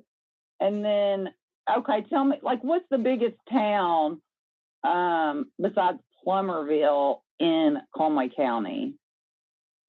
The county seat's Morrilton. Okay. Is Russellville? They're not Conway, are they? Russellville is in Polk County. Polk, gotcha. Okay, yeah, and Mina's in Polk, so it'd be western Polk County because it's closer to Oklahoma, I guess. Yeah. So Oklahoma, Fort Smith is 170. We exit 117, so that means it's 117 miles to the county line, to the Arkansas Oklahoma border. Yeah, you're not far then. Yeah. I mean, given what we're talking about in general, I mean, and you line up on let's see, you got your Van Buren, you share that's where the lady saw all these people with the guns and all that and these backpacks on walking in the middle of the night like scared the shit out. She knew it was something bad, but and I didn't say, oh my God, you witnessed people from a drug, I don't want to scare her. So and plus, I mean, we were talking about like just regular stuff. I wasn't gonna sit there like a crazy lunatic. I'm looking at the map now. You're above Clinton. Yeah, I'm north. And then there's Clinton, Greenbrier, then Conway. Yeah. Fulton, Damascus, Greenbrier, then Conway. Yeah. Because you're not far. Well, you go to Conway all the time. I mean, well, you'd have to because you don't have any. I'm an hour and 37 minutes from where you are. Okay, yeah, then that's all right. It's an hour and 40. To and see, that's another thing. Okay, here's another thing why they don't want Menifee to grow. It forces you to go spend your money in Plummerville or Conway. Say that again. I said there's so many reasons combined why they don't want Menifee to be anything. And that's also like you don't have a McDonald's, you don't have a Walmart, you don't have even a grocery store, so it forces you to go spend your tax dollars. Exactly. Yeah, in other places. That's And wow, because and that's the thing about where I live. I mean, they're shut like. It's ran the same way, it's all white people up here, Oh, there's a lady from the Chambers of Commerce in Conway. I happened to be in a restaurant, and she found out I was the mayor at the time. She comes up to me, she said, Gary, don't y'all know y'all sitting on a gold mine in Menifee? Yeah. And I said, yeah, but we got too many cheese and not enough Indians. Yeah. She said, don't y'all know if y'all put a liquor store off that exit, how much money y'all gonna allow to go through Menifee? Yeah. She said, that's $1 billion industry. She said, Conway is never going to put a liquor store in Conway. We sell it in the restaurants and stuff. That's but right. They're never going to put a liquor store in Conway. Yeah. She said, but y'all the closest thing from Morton, Morgan, Marmel. She said it takes 20 minutes to get to Marmel. That is so true. It takes 5 minutes to get to Menifee. That is y'all. I said, it'll never happen. There's too many cheese. That's another thing. And Menifee people, I mean, are when they go get alcohol, you got to either go to Morrilton. Yep, we have to go to Morrilton. We have to go to Acton or somewhere else. And that's the reason they don't want these guys selling liquor in Menifee. No, because they don't want it's the citizens there that they don't want them in control of anything. They don't want nothing here. When I ran for re-election, this lady told me, she said, Gary, we don't need no stores in Menifee. That brings crime. I said, what? That's what I said. What? Oh, my God. Thinking is that. I said, that's the reason we don't have nothing. Because people like y'all are running this town. Yeah. That's your mindset.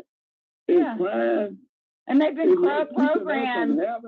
They've been programmed by others to believe that kind of shit, to where they don't want it. Like even the town don't want it. I mean, you know what I'm saying? Exactly. That's what it is. They turn it against. They don't want nothing. God. We got a city park.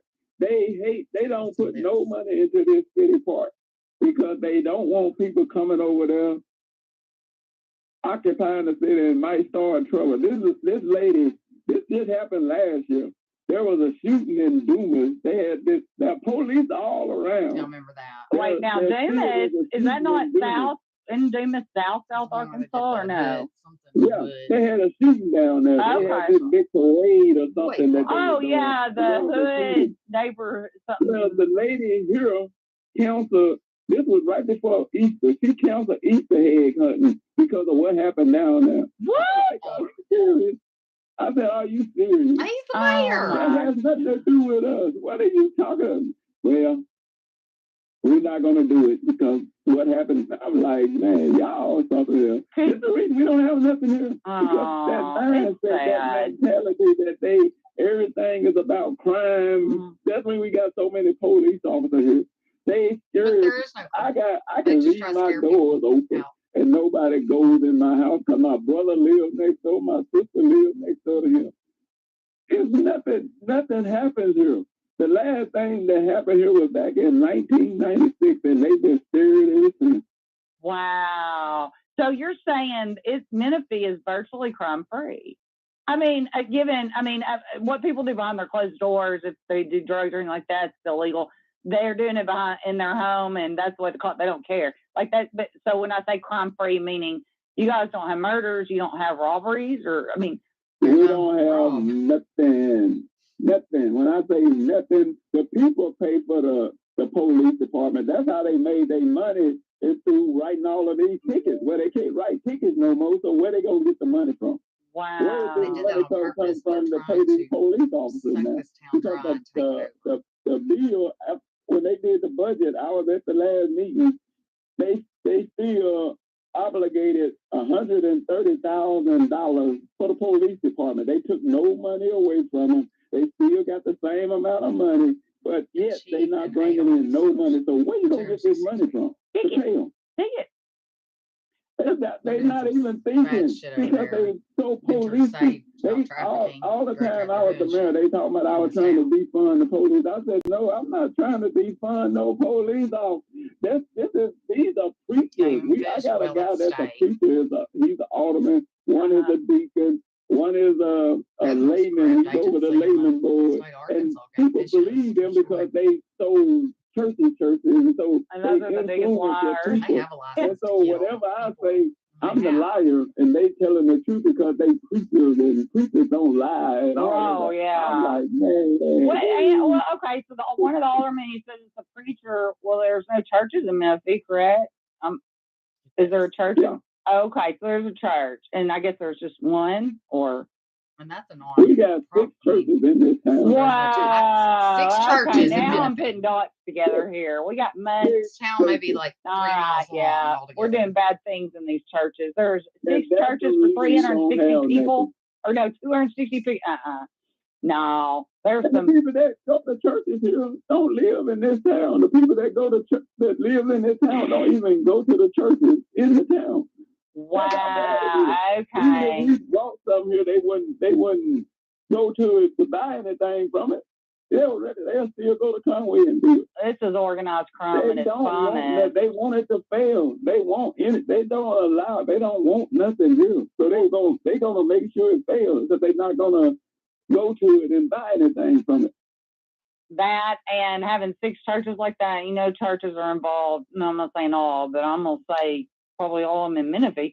I'm saying that not as I'm just my opinion, but putting everything just together that we talked about so far, like because churches are into trafficking children big time. I know of a few here where I live. I know of several all over the state. I can't talk about, but trafficking children it's in the CPS, the state agency. Child Protection Services, they target Black people, poor people, white poor people that can't afford lawyers, don't have a say, don't have a voice, lives in trailer park, and they go and they rack up fictitious charges of child abuse or whatever. It's all lies, and they steal their kids, and then they sell them on the black market. Yeah, and okay, and so all this. So the churches are involved in this intricately. They're very, very, they play a very important role in all this. So telling me there's actually a police station with 8 police officers for 266 people and no crime. And then you've got, not to mention you're 5 minutes from county. I mean, what's the county seat there in Conway County? Morrilton? Yeah. Yeah. So, I mean, like literally, I mean, your little town, that's normally covered by the county. You don't have a police department. You don't have a need. I mean, you know what I'm saying? Like, it's ridiculous. But, or if you do, like, you have like a chief and maybe one deputy. I mean, in Izard County, there's several thousand that live in Fulton County, where I did come from. I originally came from Little Rock, but that's a whole other thing. But where I came from before I came here, in Fulton County, like huge geographically, right? And where I was and where like really most of the problems came from, which was along the Spring River and all, it was county, and they were 30 minutes away. There was no town police or, you know what I'm saying?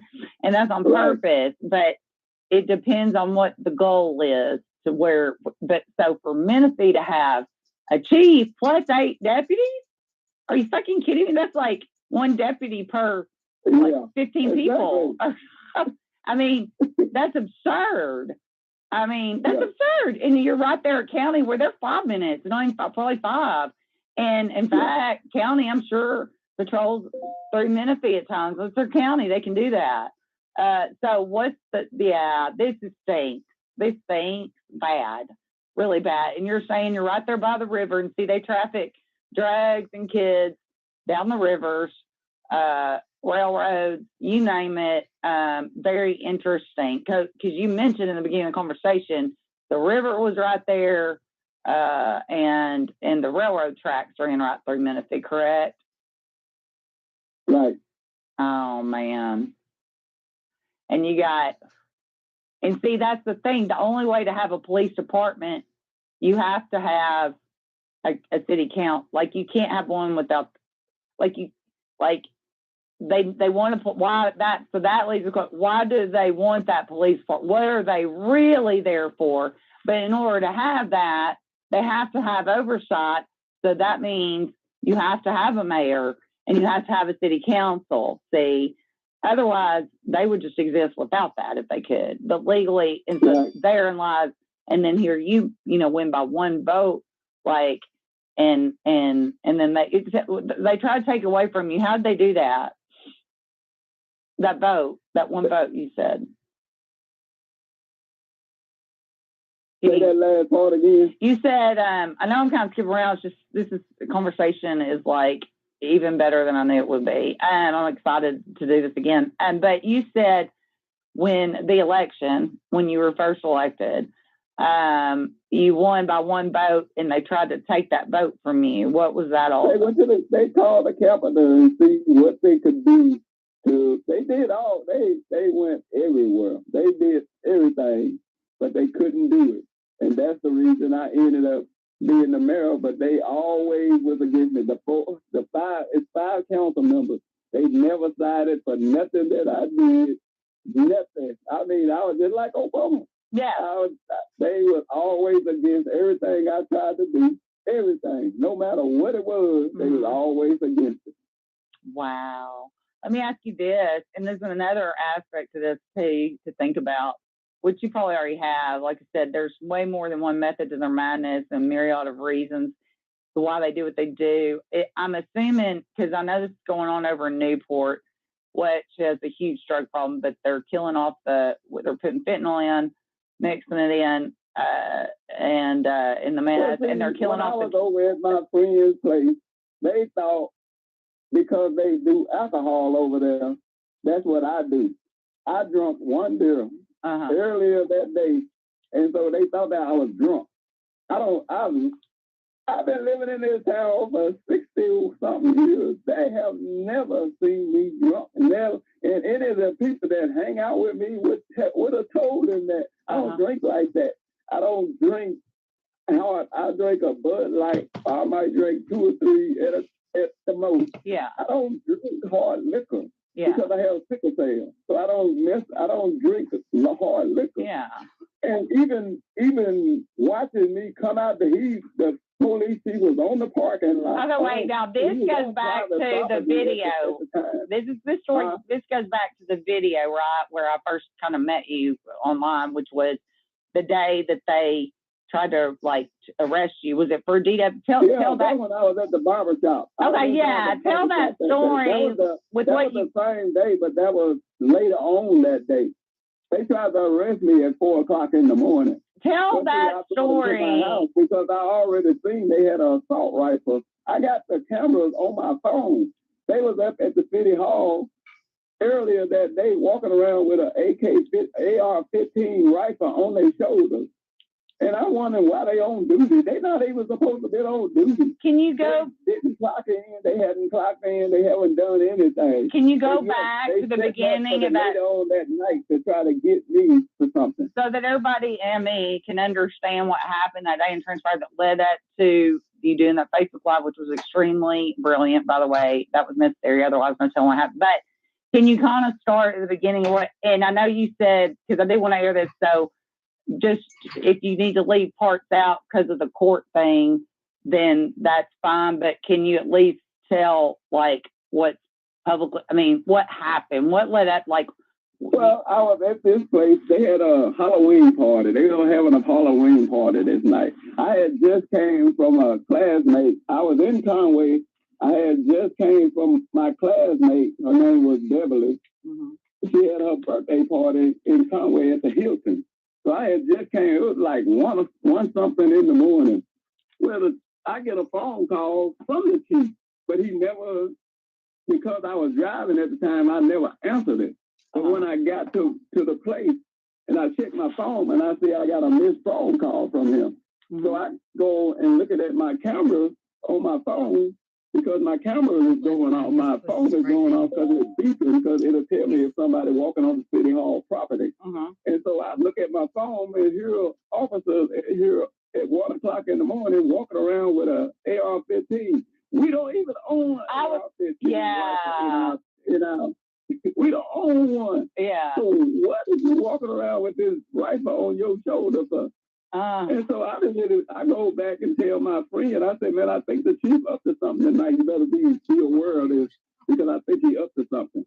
And so I'm walking around inside his house in the corridor, and I walk and look at the doorway, and the chief is standing in the doorway talking to the girl at the window. I go tell my friend, I said, man, the chief in your building, man, in your house. So by the time the chief saw me, at the same time I saw him, he runs back out the door because he knows he's not supposed to be in his building. The guy already got a lawsuit against the city for something he had did earlier. And so he's inside the building illegally. And so he sees me, I see him.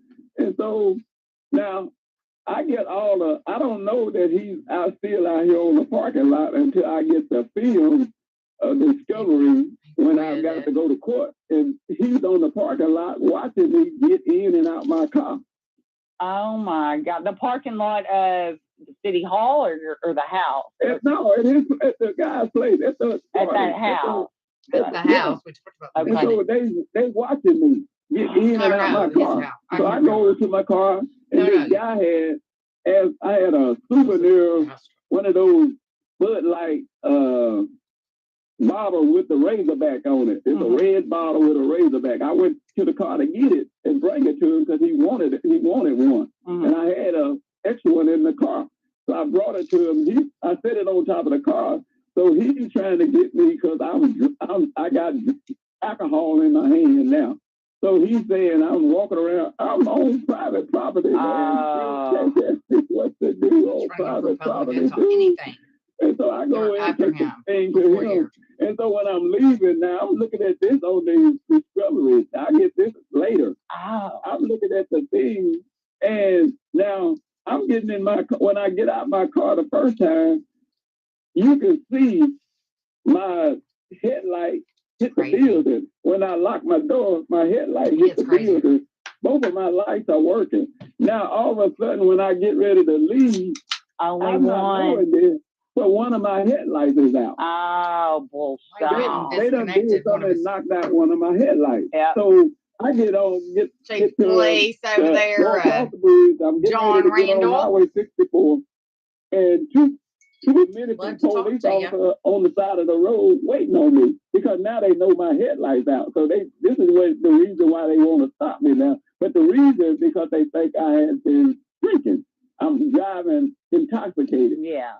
So I don't stop for them. I see as soon as they see me turn and get on highway, now they know I'm going home because they know where I live. Yeah. So I'm getting on the highway to go toward my house, and here they come throwing on the blue light. So I see them behind me, so I take them on to the house because I know they got this rifle. I take them on to my house, pull in my yard, and he jumps out the car. He said, hey, we need to talk. I said, man, call county.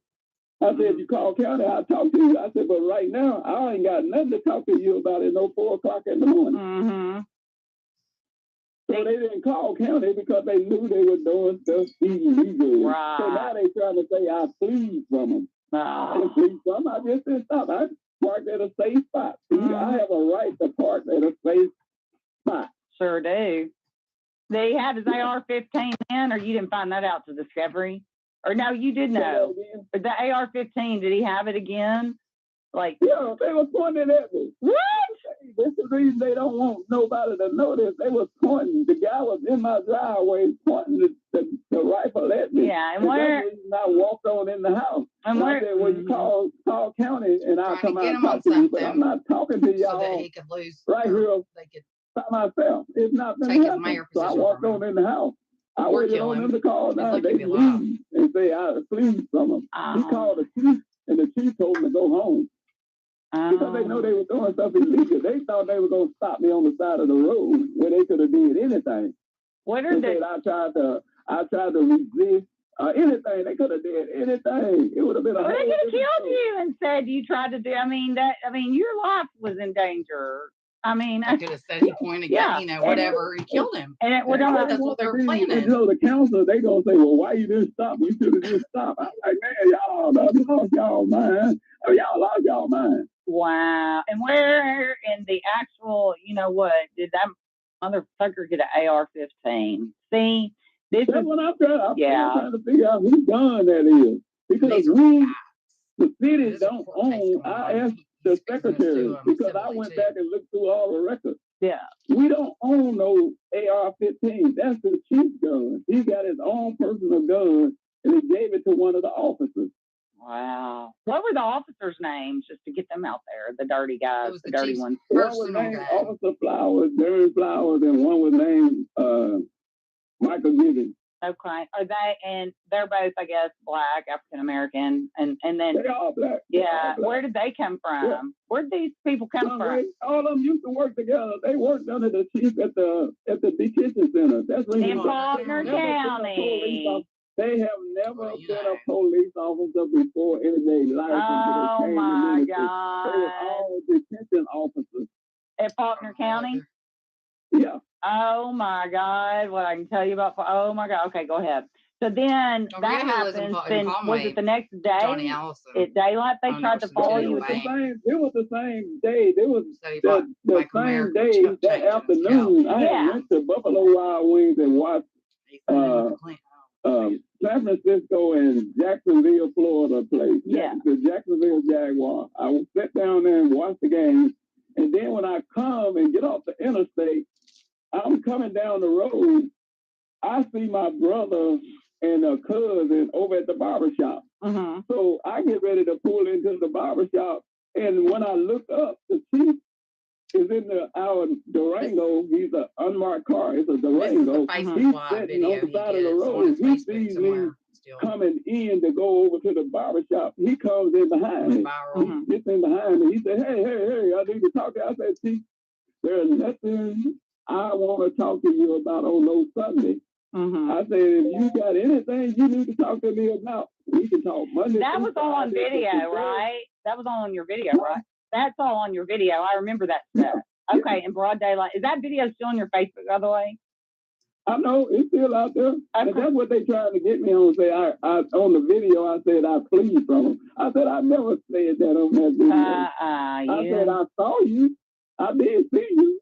But I didn't say I flee from it because I went to a safe spot. Right. That's the law. Say I have the right to go to a safe spot. Yeah. And I told them to call. They not mentioning this that I told them to call county.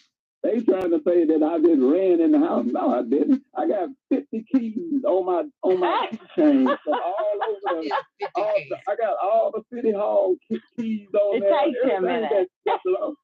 How can I just find my key to the house and just run in there before they can get to me? That doesn't even make sense.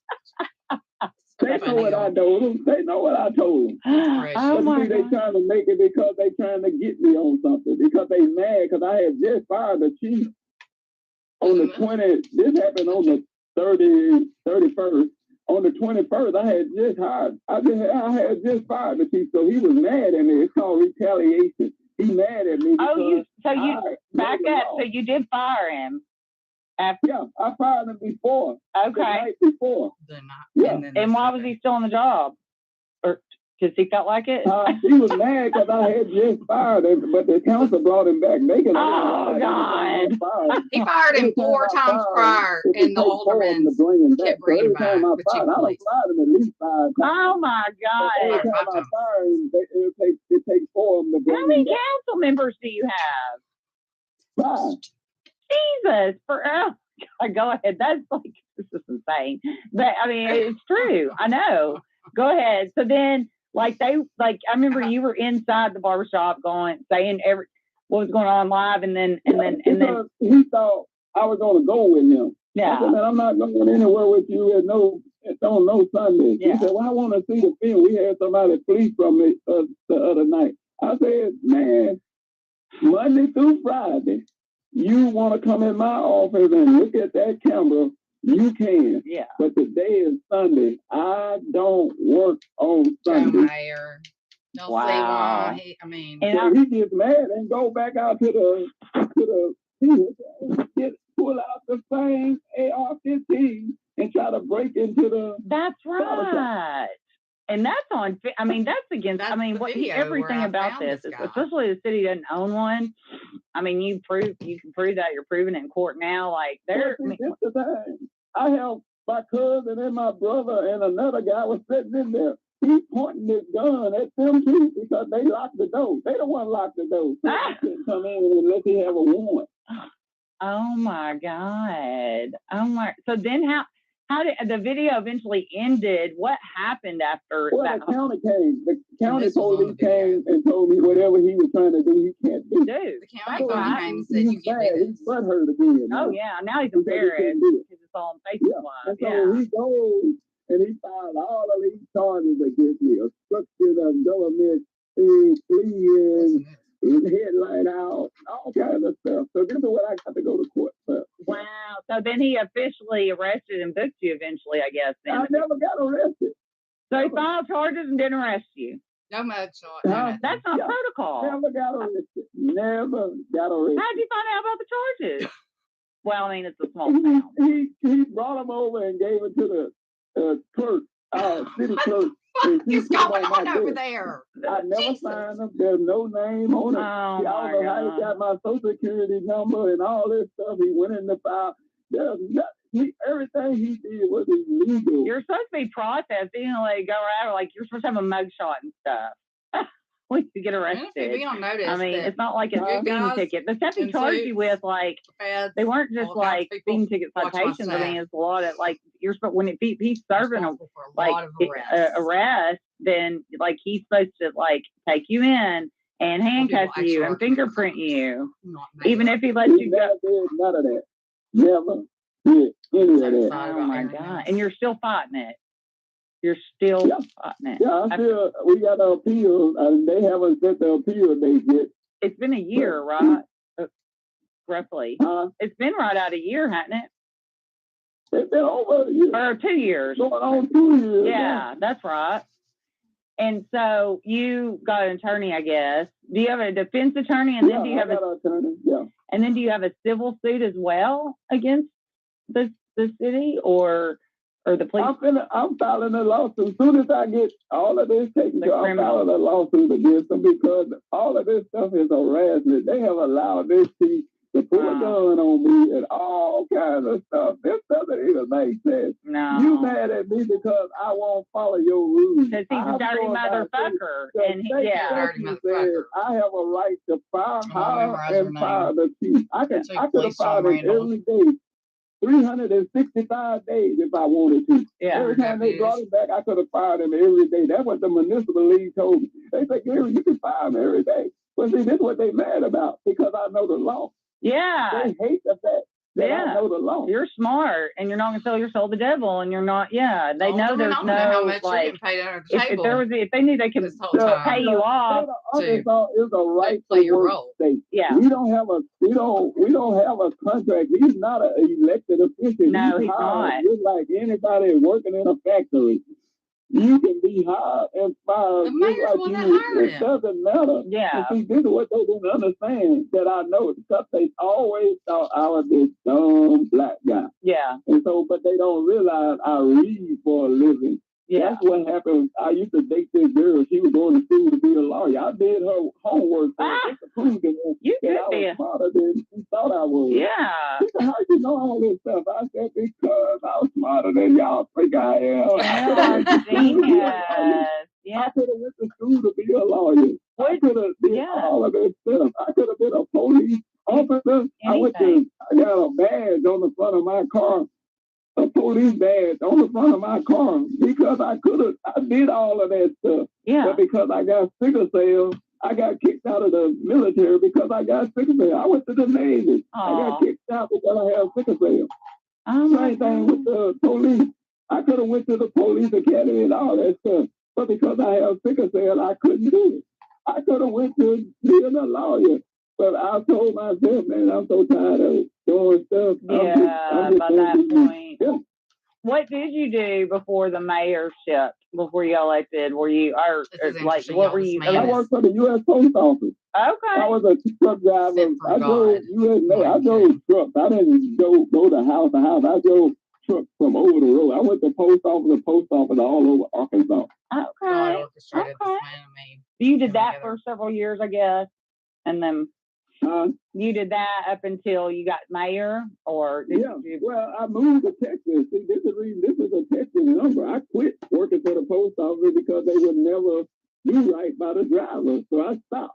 I moved to Texas because I met this girl online, but she turned out to be a psycho. I ended up living in Texas, sleeping in my car for almost a year. Oh, Mayor! Oh my God! And that's the reason I got this insight because me and the house, they can. They are doing what they want. Never had problems.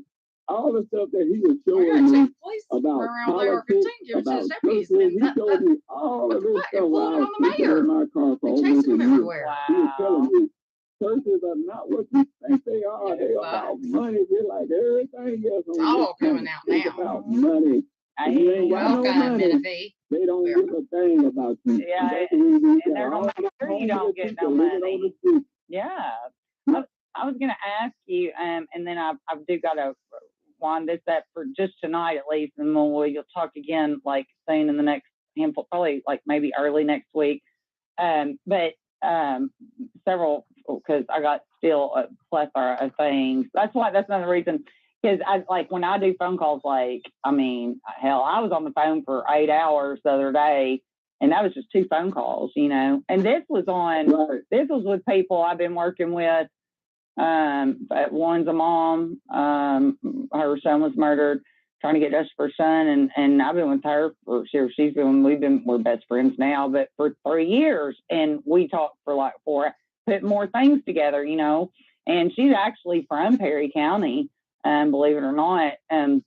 But I wanted to ask you, because this is Newport, what they're doing, they're killing off all the drug addicts with the fentanyl, and to where there's nothing but old people left. And they're trying to, and then the kids that don't get on drugs, they get the hell out of there because there's nothing there. And they're purposely running the town down. It's ran by a John Conyers or Connors, whatever. There's bad shit there too. And it all links to hospitals and insurance policies and doctors giving tips to get paid on their table over who's just got diagnosed with cancer and has 6 months to live. And this guy's writing insurance policies on them. Because in Arkansas, you don't, anybody write an insurance policy on me and I don't know it. It's legal.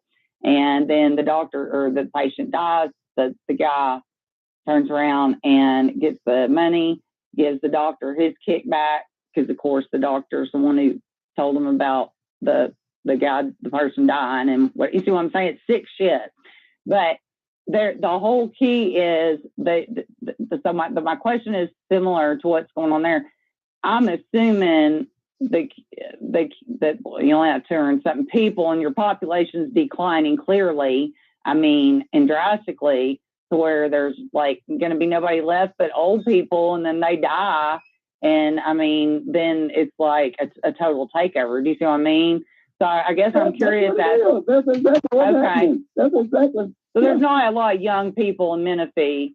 I mean, the 266. Young people don't get involved because they so fed up with the older people not allowing them to have fun. Like the older people act like I've seen some of the stuff the older people used to do growing up. I used to talk. We used to hang out with them, and we see how they used to do.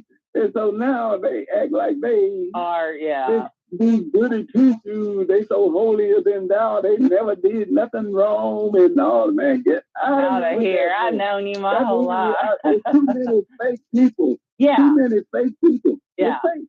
Well, so, and it makes me wonder if they're getting paid a little bit here and there, or, you know, whatever their currency is, you know, whether it's a opioid drug, like, you know, pain, you know, I'm not saying. That's the thing I was going to tell you about. Just like the opium and the fentanyl and all of that stuff.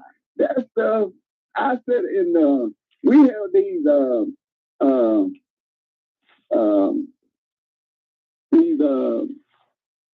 municipal league meetings, and it's for the whole state of Arkansas. Now, back when crack and all of this stuff was popular, they sent people to jail. Yeah. They said, if you did all of this stuff back then, you went to jail. Now, all of a sudden, the opium and the fentanyl is more focused toward the white generation. It is.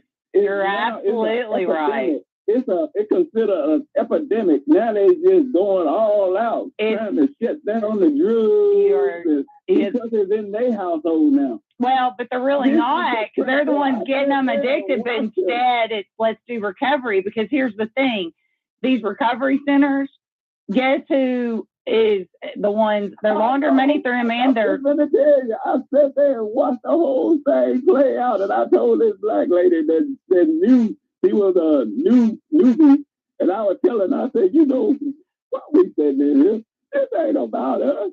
Yeah. They are right now, they talking about one of the guys that's over the municipal league. He's a lawyer.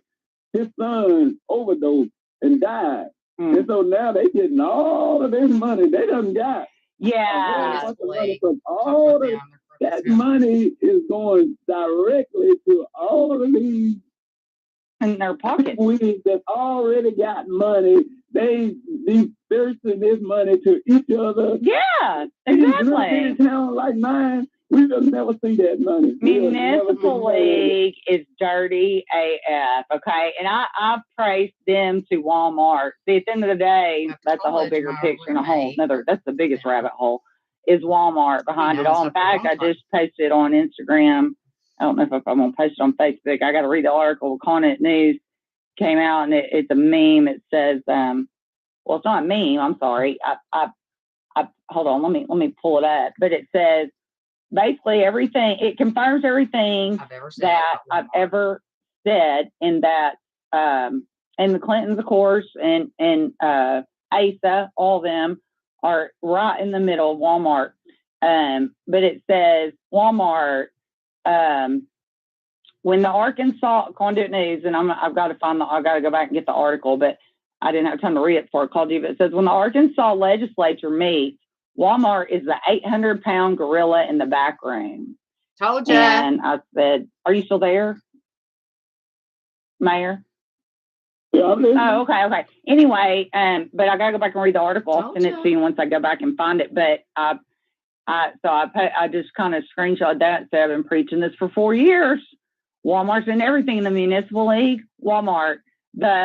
We traced one of the new, because it's now, I could be totally mistaken, but it's been a while since this was discussed behind the scenes. It seems like they appointed or elect, whatever they do with the person who is the head of the municipal league, and we traced them right back to fucking Walmart, and then and all of your school board people across the state, Walmart, or the commissions, the state commission, the Arkansas Education, or whatever that ACE appointed. I got one lady, I haven't ever out her name, I'm going to assume. And she was on ACE's commission, state commission, and all Walmart, her whole family, lobbyist for Walmart or an executive at Walmart in Northwest. And we're talking about the world headquarters here, not, what I'm saying? Like, it's bad. Or they're on a board for Walmart. Hillary was on the board of Walmart for several years, back before Bill was elected governor. So, this goes back, way back, right? And Northwest Arkansas, yes, it's a huge problem. But it just all ties into where in the municipal league, I've traced Walmart, then right back to Walmart. Everything is in Walmart is like it's so evil. And I've traced Walmart back to where they actually own the dollar stores and Walgreens and all that. And it's so hard to do, but I spent like 2 months doing it before I ever even knew I did this, going to do this or do radio. But I ended up down some rabbit holes when I was searching for something else. And I was able to literally put it all together, and that makes you believe there's competition. Like you have a choice and you fucking don't, right? Because if Walmart owns them all, but it's the whole facade. It's an illusion. It's an illusion. And but anyway, but as far as like Menifee, I'm assuming the 260, probably like 90% of the 266 population that lives there are probably 50 or older. Are they elder? Because I'm assuming the kids that grow up, they get the fuck out of there.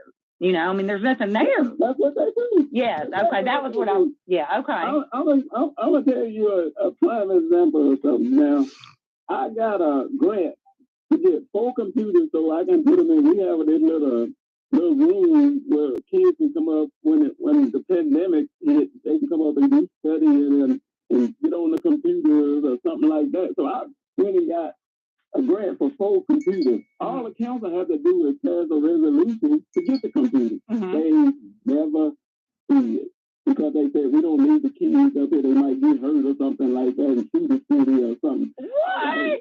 Oh my God. They will never pass this resolution. So the grant, I lost the grant money. I spent the grant money was still on the table when I left now because they never would pass the resolution. Oh my God. And this is like necessary, and that's the thing, because they're getting paid under the table to not make Menifee grow. They never want to do anything for the kids. Yeah. They don't want the kids doing nothing around here unless they give them permission to do it. Yeah. That's the only time. If they agree to it, then they can do it. That's on purpose to drive out. Yeah.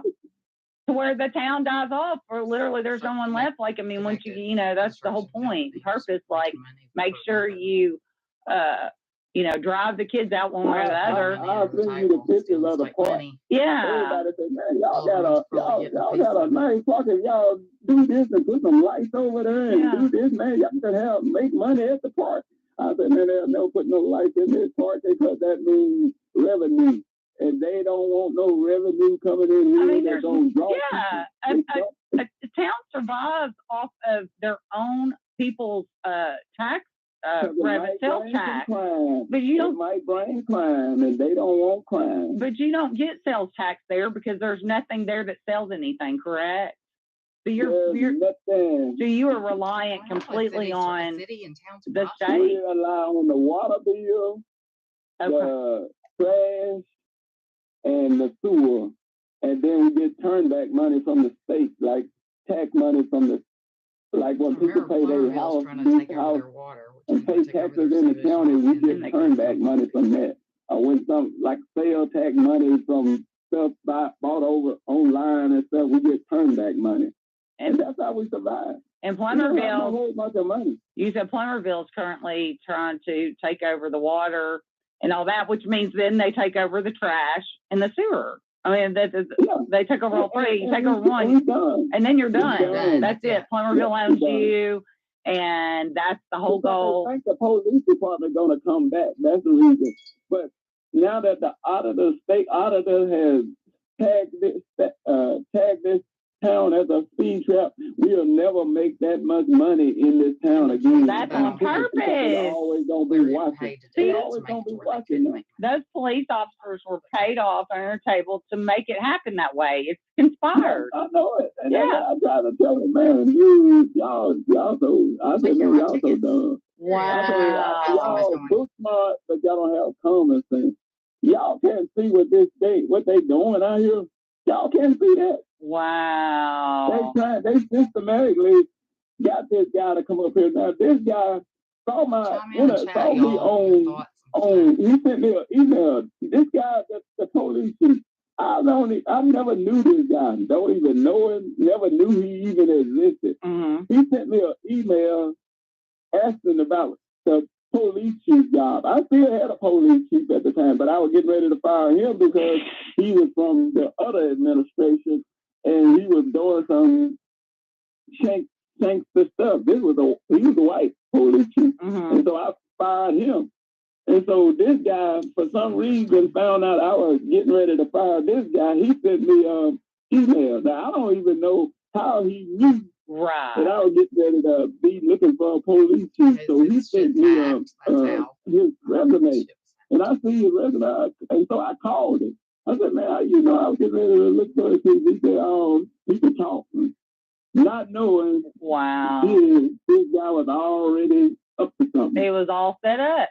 It was all set up. It was all set up. Yeah. Exactly. And you fell for it that time. Yeah, you know it now, but you realize it's like, wait a minute, how'd they even know? But then you're just like, well, because you don't want to literally spend your life every second picking apart, well, why'd this person open that door for me? Are they being nice or is there really something behind? You know what I mean? And so you have, you can't just not, I don't know, but there was, it all happened for a reason. So you would figure it out even more, Yeah. And that, oh my God, this is nuts. It's crazy. He was coming, he came in, like I said, he was passing at it. He was doing this. He was doing everything to try to sugarcoat, butter me up. So he was doing all kinds of stuff. And then, but the reason when I started watching him, he threatened to shoot my friend in the head with a gun. And I'm sitting there watching you do it on camera. But see, he didn't know I was watching it. And I saw him do it. So when I asked him about it, he lied to me in my face. Yeah. No, I didn't. I said, man, I sat there watching. Yeah. I watched it's you. On video. I watched you do it. And now you going to lie to me? I said, man, when I hired you, I said, man, that's the one thing you cannot do to me is lie.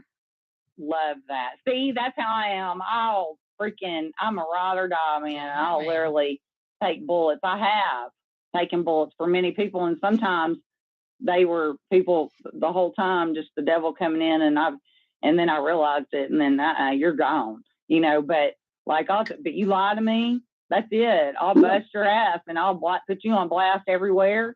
I won't protect you in your name. I won't, you know what I mean? Don't ever lie to me. That's all I ask. Yeah, that's what I told him. I said, man, the one thing I said, when I hired you, I said, man, that's the one thing you cannot do. Yeah, is lie to me.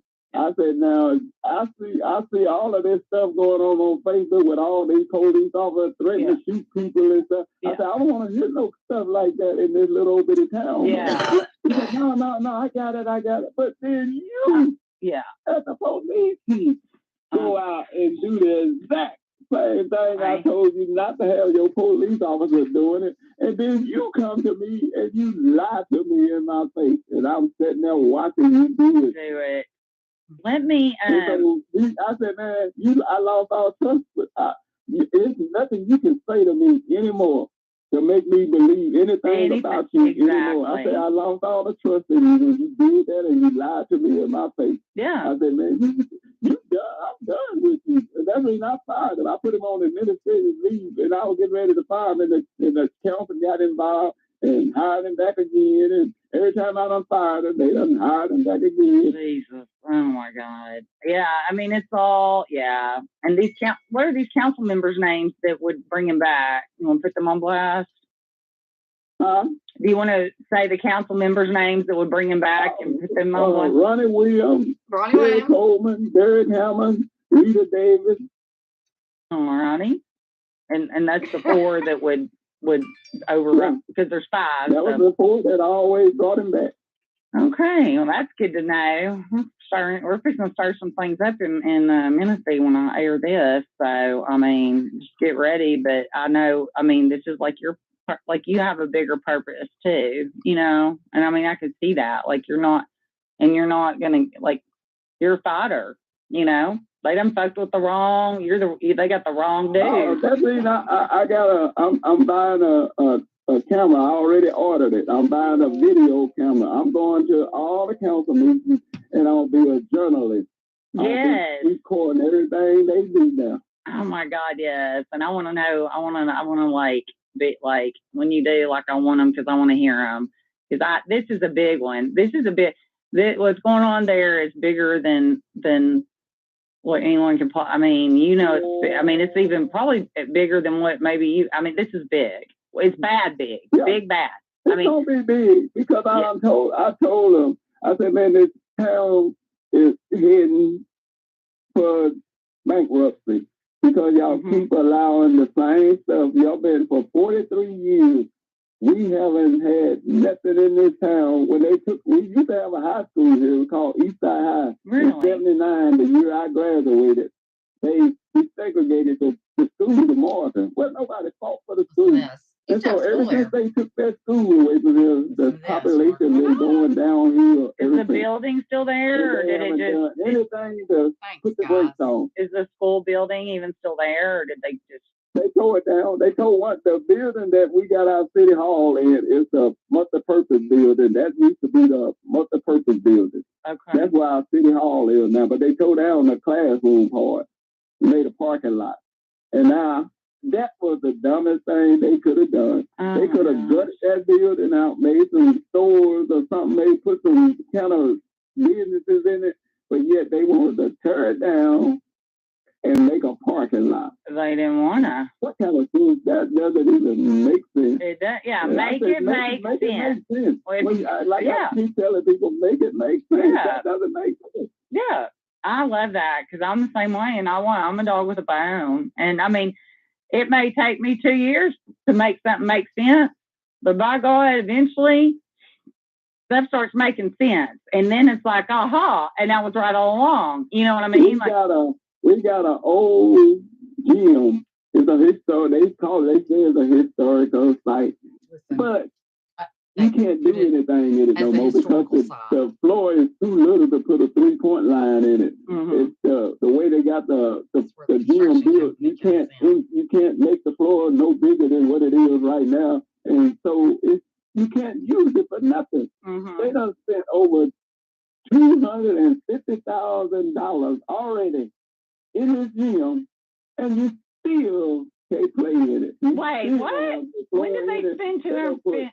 They done spent over $250,000, and I keep telling people, where's the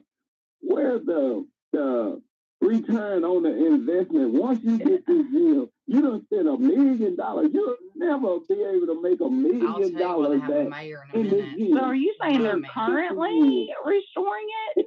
They have to. Huh? Is this going on currently? They're restoring it, or they? When is this currently going on? The $250,000. Not the gym. They're doing it right now. They just in the budget. He just took some of the infrastructure money. It was $30,000 to move it to the gym so they can keep working on the gym. I see what's going on. I'm gonna get them And I go to the next meeting. Who's the contractor? Who's the contractor? Donations and stuff. You're not spending no more tax money in this. No, you know what they're never going to be used for nothing. You see what they're doing? They have. This is what they do too. They'll invest in something that, like you said, no return on the investment. But what it really what's really going on is they've got these dirty contractors they use where they employ them, and then whoever's giving the money funding, they're getting kickback, and it's all for nothing. No, I seen it, man. Ain't no way you spent $250,000 in that deal. Who's the construction company? Who's the contractor and construction company that was hired to do Clemens. it? Do you know? Say that again. What's the name of the company that was contracted, that got the contract to do it? It was Clemens. Clemens out of some. It was Clemens. Clemens out of where? Clemens. And where they do the Out bid? of Little Rock. It's called Clemens.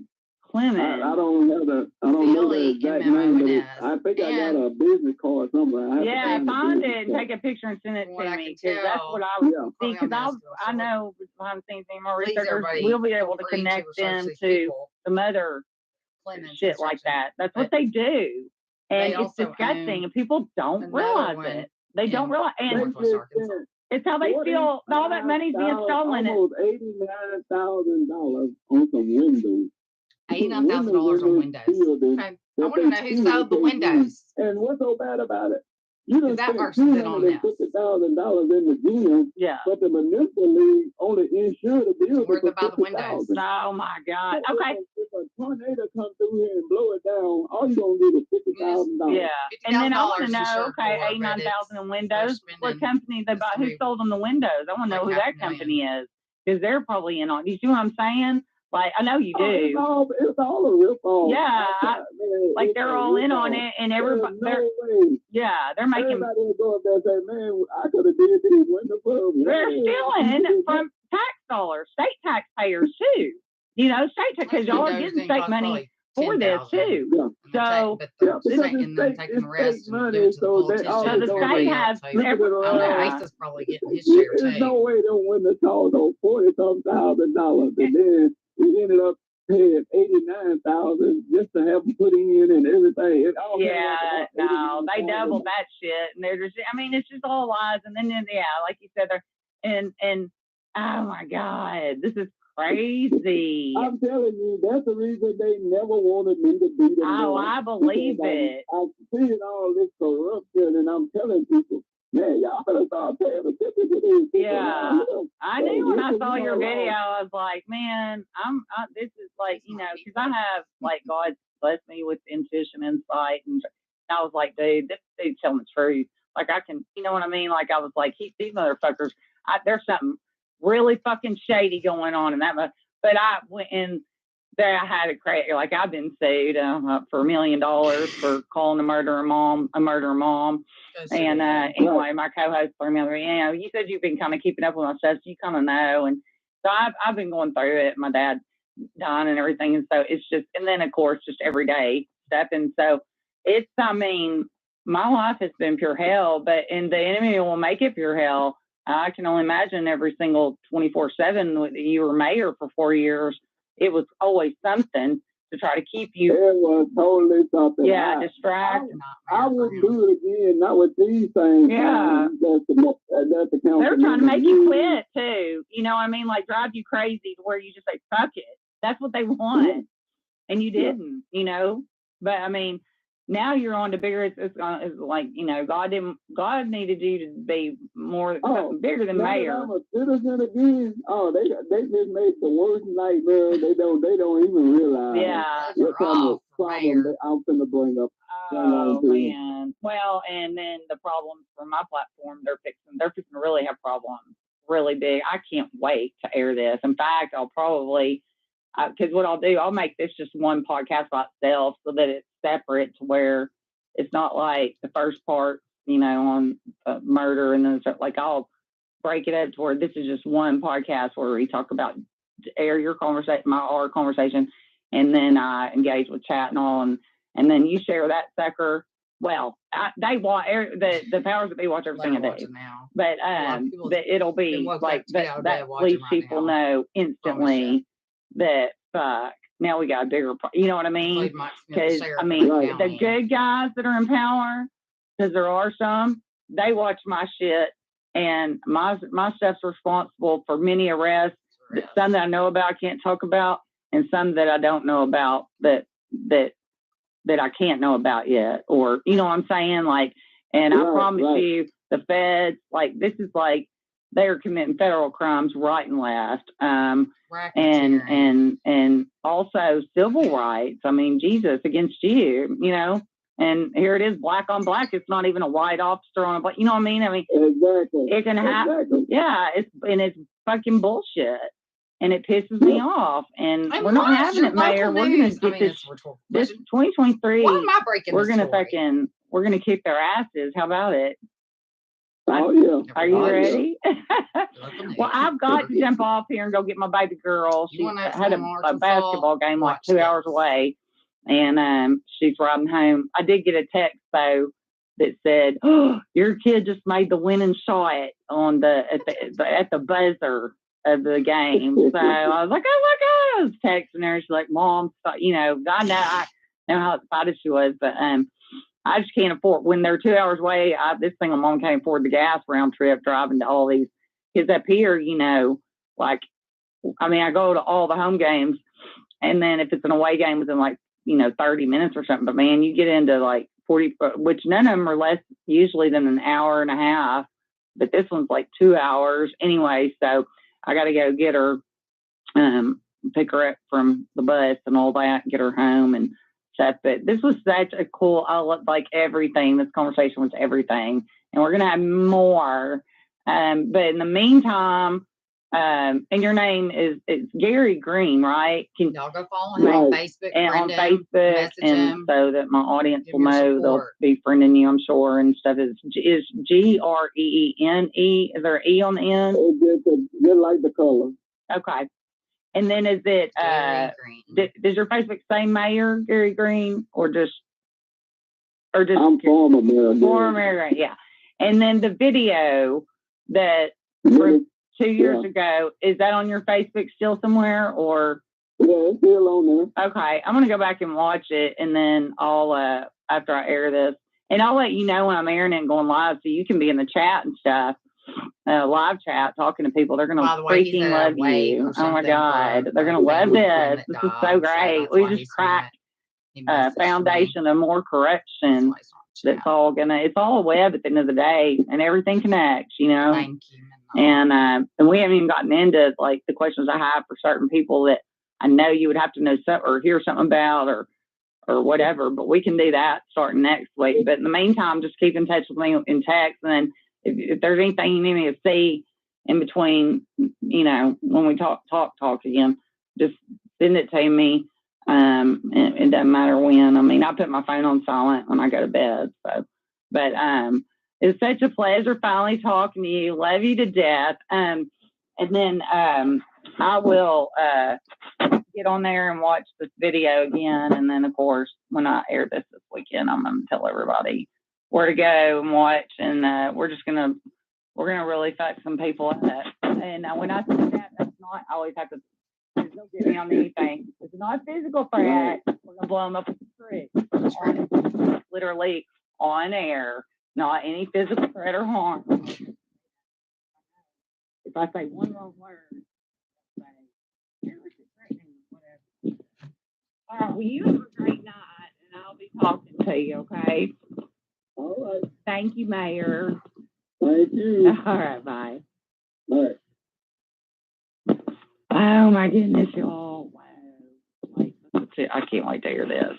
This is great. And it's going to bring more people out of the woodwork, like, oh my God, I'll listen to your podcast. Well, y'all know. Anyway, I love you guys. Love the mayor. He's great. I'm going to hang up now or stop my recording. And I can't wait to air this.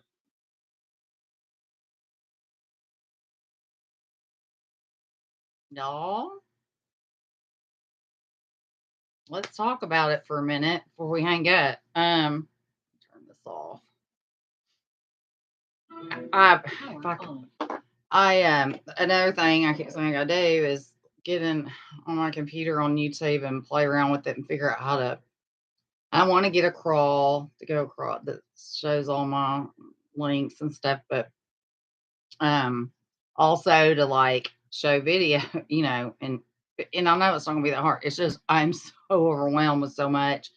I'm just letting God lead the way and not like overthinking things, that's like I said, the reason I decided to go with this, not because this is why I'm here.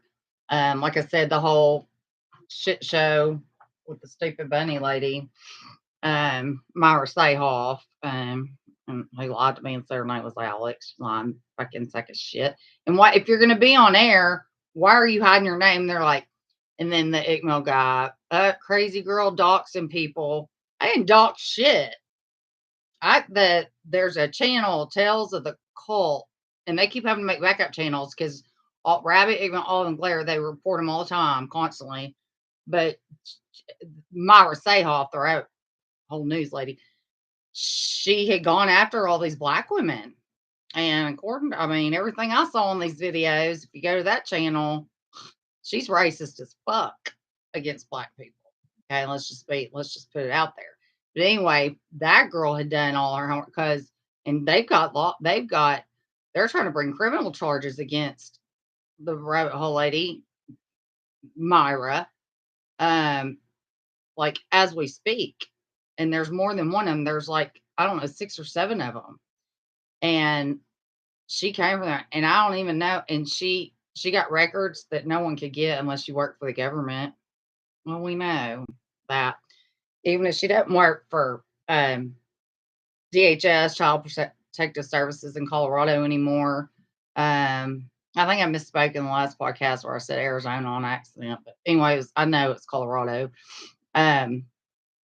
She sure does have ties, and she got people that send her stuff. And the only reason, like I said, but anyway, she gone after all these black girls, and they're pissed, and I love them. They're awesome. I haven't seen all the videos yet because I haven't had time, but so no, I didn't dox you. Doxing is, people don't know, where you out someone like their name. Well, I had a 250,000 views from that Nemo guy over the Hunter Britton stuff. I say my name, but he put a picture of my house on his video, put my address. He even got a hold of my, I don't know if y'all remember this. He got a hold of my voter registration. That's private. That's government records. See what I'm saying here? These people, they're part of the deep state. They're CIA, basically. Okay. CIA is not the people who aren't awake, it's not what you think. Yeah, they got them in suits, but it's deep state. They're the devil.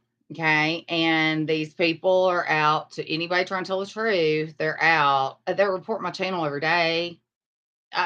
Remember I was telling you about last time, they all did was like create a playlist around at church. The singer, but also he does some, he asks questions on like certain murders like Kylie, Ronnie, and all that. He's the one that gave Jared from AOP $100,000 after throwing Kylie, and he didn't know Jared was a pedo because he is.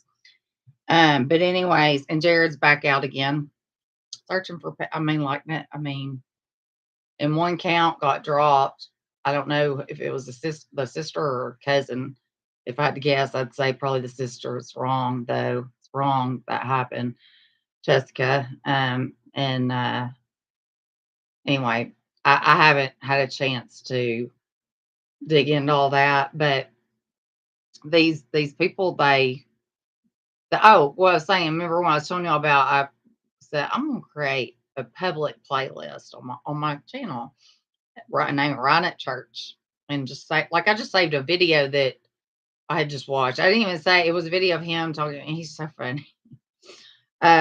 It wasn't one of his songs or anything. It's a video. He does love just regular videos, and it was a short one. I just saved it to it. 5 minutes later, Instagram, no, okay, Ryan Upchurch is following you. It wasn't him. It was fake account, right? And I'm like, I knew it. They literally, people are being paid around the clock to monitor everything I do. Same thing with Jelly Roll. I created Jelly Roll playlist. All of a sudden, Jelly Roll's following you on Instagram. But the Ryan Upchurch, I'm still getting them. I bet there's 50 accounts now. If I was to sit down and count them, Ryan Upchurch following right, and they keep, and then one of them messaged me. Now you tell me who's got this much time on their hands and who cares unless they're getting paid to do it. No one. This is the wrong phone. That's why. Hold on. Let me pull up my Instagram. I'll show you. I got one. Let's see.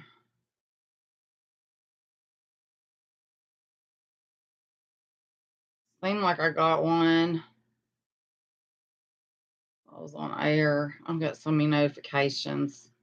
And then I'm getting the bots now. Okay, so you've got paid trolls, and trolls are like Constance, who made a video about my last video saying, laughing, trying to laugh. It's true that she's a fucking paid troll. So she's having to make a video saying she's not. Why? Nobody even cares about you, Constance. No one. So why are you okay? Here's one 2 days ago, except there's notifications from today. I got like 2 more. But the top one, can y'all see that? Ryan Upchurch is following you. That was just 2 days ago. Hold on. And then you click on it. Let's see. 281 followers, 119 following. Now the bots, this is the account. It's not him, obviously. Then I get a message.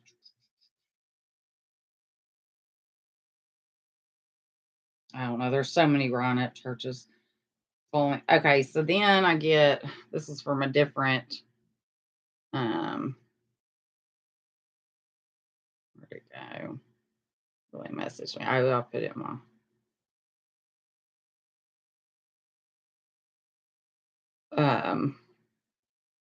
Ryan Upchurch. This is so you can see it's totally different account messaging me. It's not Ryan Upchurch. You can't see that. And it says, this is January 3rd, 10:35 a.m. Hey, Skin. They try to talk like him. See, they're scared that me and Ryan Upchurch are talking. And we may or we may not be. Hey, Skin. Thanks for the likes and comment.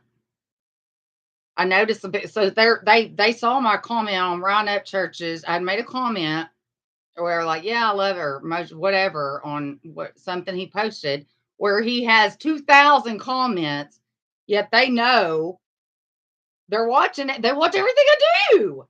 No one does that unless they're paid. Then you ask, well, why would why would anyone pay someone to do this? Unless I'm a huge threat, because I am. Like I'm like the suicide bomber, you know. I'm not a suicide bomber. Let's make that clear. So I gotta be careful because they'll try to say anything. But when I say that, I mean it as y'all know. I mean, I'm not afraid to die. I mean, what do you do? What are they gonna do? Hey, Skins, thanks for the likes and comment. Hey, Skin, thanks for likes and comment, because Ryan Upchurch calls it Skins, whatever, Creek Squad. I noticed some people using my profile to talk to my fans. Here's my only fan page to stop impersonations, and thanks for being a fan. You can chat me up on here, fam. RAGC. Y'all see that? One of these days, I'm gonna get the stuff words. I mean, what the fuck? And I mean, I have so many Ryan Upchurch accounts following me. that, I mean, I just quit. Like, I'd report them, and that's the thing too. Like, oh, and the bots. The bots are computerized, where and they're not like I have so many like porn bots. They're like in so and so's following you. I click on it, and they're like OnlyFans and trying to like sell nudes and sex and everything. I mean, it's disgusting. But I'm not gonna I started just blocking, but is every 5-10 seconds my phone's going off. And I'm like, I mean, but now they're just doing anything they can to like drive me or get me off task. See, it's insane stuff, and that's just the start of it. I mean, and let's go to Ryan Upchurch's real Instagram. Ryan Upchurch, okay, you see. So we go to him. He's got the blue check mark. He got the blue check mark. Okay. The blue check mark. I mean, Jesus Christ. You people that are doing and these right after stuff, those are the paid trolls, not bots. Okay. So there's a difference. Constant's a paid troll. She's been insanely obsessed with me. It's like the mayor says, and I say, make it make sense until it makes, and it took me 2 years to figure it out. I even just saw yesterday where she had joined my website. Like, what the fuck? And remember, she came along after the first AWP on Brooke video aired. That's when she invaded my life and won't get out of it. Like, and thing is, like, I probably have legit criminal charge against these people, but there's so many of them. I mean, I'm harassed daily. I'm constantly getting text messages to my cell where they're harassing me, telling me to kill myself, all this stuff. I mean, spoof numbers. But anyway, this is the real Ryan Upchurch. Followers 736K, and he's following 1637 people. Okay. Yeah, they just keep on. And then let's see. Ryan Upchurch texted my cell the other night. Let's see, what's this? Ryan Upchurch texted myself.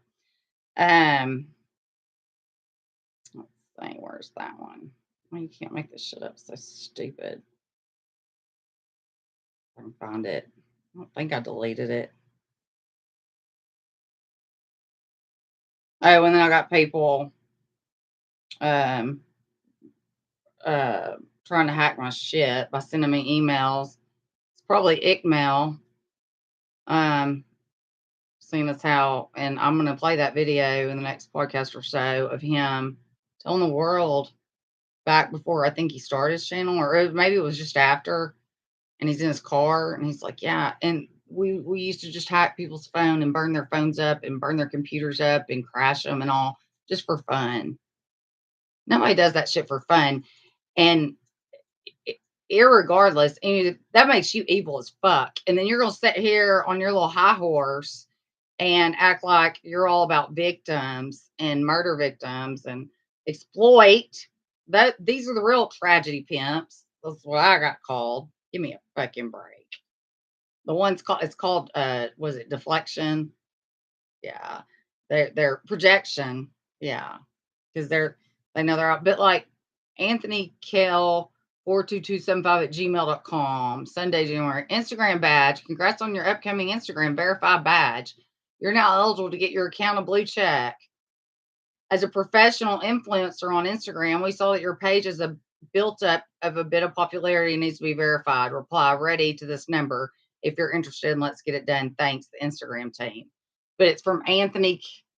I mean, give me a fucking break. They're trying to hack. That's where the text came. Cell text came from that email. And if I did in that, my shit would have been hacked immediately. I don't know if I can. Give me 1 second. I'm not gonna spend all night looking for it. I guess I'm just trying to show y'all the other distractions in my life. I mean, just the bullshit I deal with literally daily. And it is it's a huge nuisance. a massive nuisance. I can't find it. I may have deleted it. Yeah, I don't know. Anyway, I got a text from Rhonda and said, "Hey, this is Rhonda," and I'm like, "No, it's fucking not. What the? I mean, but as if just doing this isn't,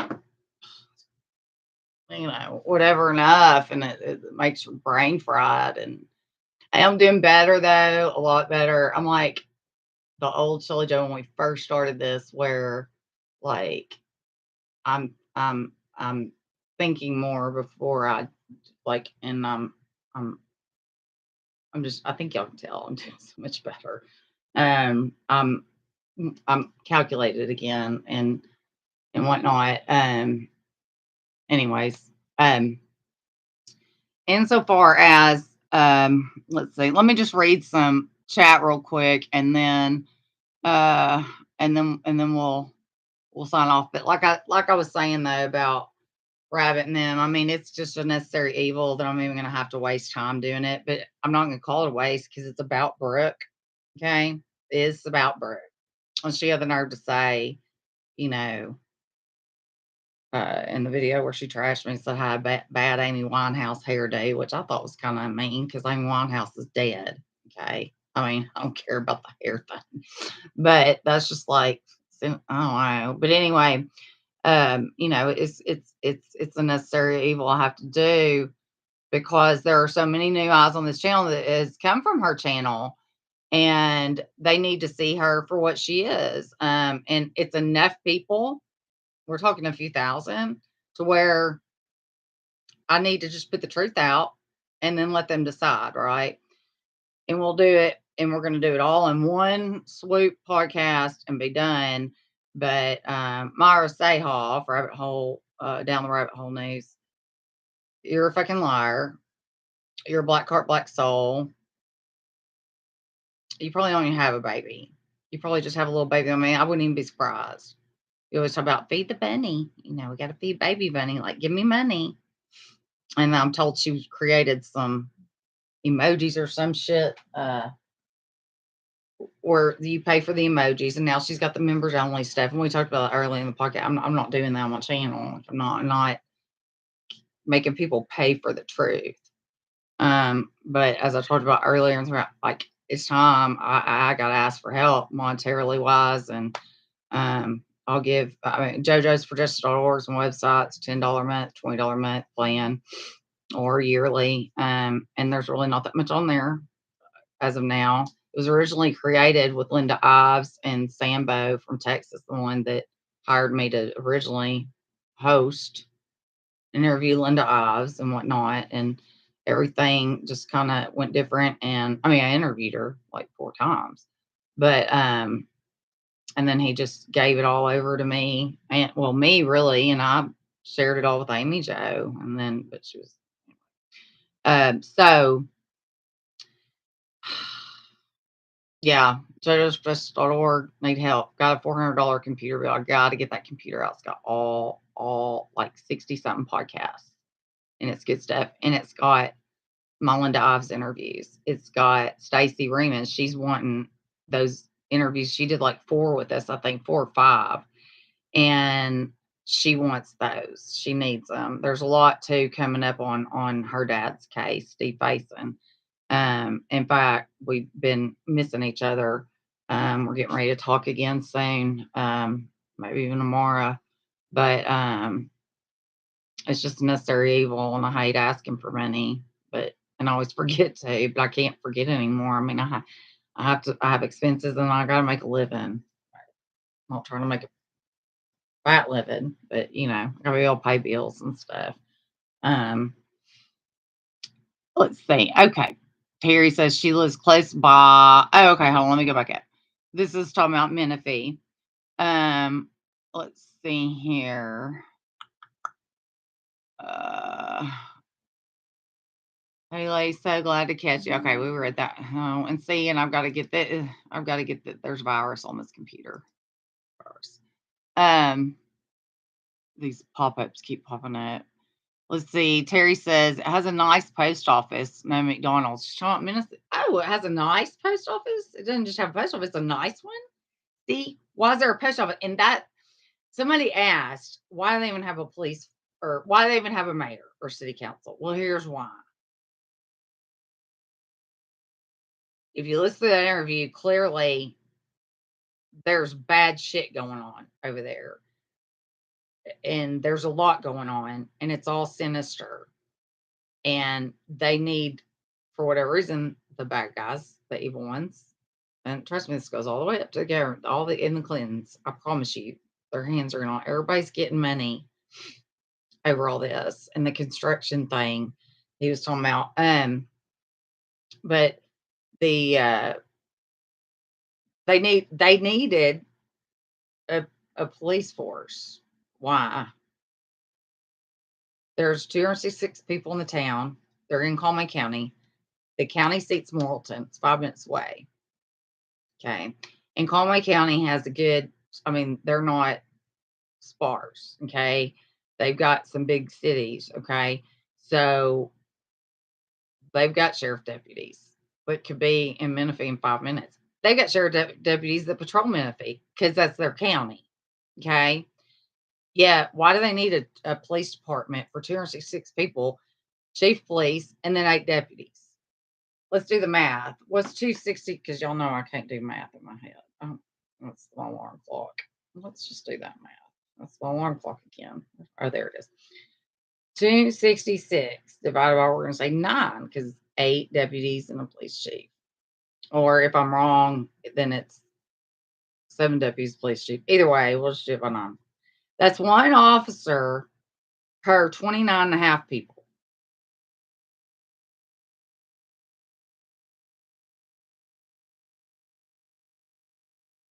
That's insane. Like, why? Menifee's literally like 3-4 miles, 5 miles at most. I don't know. And I'd have to ask the mayor, but he says they have their own exit too, right? So why don't they have a gas station? Diesel trucks coming for this, and that's what they said. You're sitting on a gold mine. Well, guess what? The bad guys know this. This is why they have that. Well, that's one of the reasons they have the police department. Well, here's the thing: you can't have, and this is places established as a freaking town, like a real town. It was incorporated, he said, in 1960, whatever. And they used to have a gas station, took that away eventually, but you can't have a police department, a city police department, because that's what it is, city police. You can't have that without oversight, meaning you have if you have to have a mayor and a city council, okay? Because the mayor, I mean, these are the laws, okay? In Arkansas, the mayor is the one who appoints police chiefs. So that's why. Otherwise, they would just run roughshod and they would not have a city council if they could do that legally. Well, it's not like they follow law anyway. But I mean, that's something that like they could not get away with. I mean, clearly. So that's why somebody asked why they have them even have a mayor city council, because they want this police department for some reason. Now, a lot of reasons. I promise you, there's so much drug trafficking and child trafficking and arms trafficking going through Interstate 40 right there, the river, the railroad tracks. Bad shit's going on. You got the police chief with an AR-15 giving it to one of the deputies to pull on the mayor. And that's on video. That's on his video. And his, like I said, his Facebook's Gary Green, GRIGREEN, no E on the end of the green. But I looked that night, but I had to go get my Joe. So I never could find the video. But like I said, I didn't have time to, and I haven't had time to go back and look. But if you guys want to go to his Facebook friend and follow him, send him a supportive message and try to find the video. If you do, please send it to me in Messenger. Because so that I don't have to go dig for it. But if not, I'll dig for it. And then if we can't find it, we'll get it reposted. It was a Facebook Live, is what it was. And he got the whole thing on there, what they were doing. I remember he said, I don't know, didn't get county here. County came and literally told him this is all on, he's got all this on video, said, you can't do this. What are you doing? You need to leave this man alone. And this guy's pulled an AR-15 on his brother, what do you say, his brother and his cousin, threatening to shoot them. It's fucked up shit, man. But anyway, one police officer per less than 29 people, or less than 30 people. I'm in Izard County, okay? I'm on the line. I mean, my mailing address is Mountain View, though. That's a thought, huh? When really we're Allison is really the address, but Allison, Arkansas, but there's no police department or mayor. It's gonna make me think and make y'all think when you go through a little town or whatever. And if you feel like something's going on or you know of stuff in these other little towns or big town, whatever, please let me know. This is how I learn stuff. But anyway, so that's why they have to have a mayor and a city council. They can't. So it's established as a city, a town, a city, because there's city police. Yet there is no city. I mean, and Plummerville's trying to take over their water, which, as we talked about, then that's their sewage and their garbage. So then Plummerville gets all their money. They're bankrupting these people. All of them are on, I'm sure, food stamps and all that. I mean, how could you not be? Because the people that are still left there, they're older, they're elderly. It makes me wonder if they got any insurance policy, life insurance policies written on them, you know? I'm telling y'all, this is bad shit. Let's see. So proud of you. Thank you. It has a nice post office. See, that's crazy. The post office. What's going on there? Why does it have such a nice post office? Remember, he talked about it. There was a post office. Like, what? There's a post office because it's a city. Yet, you pull him up on Google or whatever, Menifee, like his address, it'll come back as Plummerville, Arkansas. What's going on at the post office? Y'all, I'm telling y'all, we're fixing to uncover a lot of stuff. We already know. You can imagine what's really going on, especially the construction where he said, and that's Clemens, Clemmons. Please, y'all, because I'm still trying to get organized behind the scenes and it's just been a shit show. But please, y'all, do good research on them for me, people, and send it to me. Like I said, I've already researched them quite a bit, but I'm not that great at research, but I've researched them quite a bit to know something's up with that. And like he said, they spent $89,000 on windows, and this they've named it a historical site. The kids can't even use it as a gym. It's the old gym from the school. And so they took those kids out of school because you got private personal property taxes. That goes to the schools. So that means everybody in Menifee is paying personal property taxes every year. Well, they are on anything they own, their personal property taxes. It's not going to them. They don't have a school. So it's going to Plummerville or Morrilton. It's going to the county. And yet they don't want to educate their kid. And he said he got a grant for 4 computers during the pandemic. And things were like starting to open up again. 4 computers so kids could come and learn and all. And the aldermans would not pass the resolution. They denied it.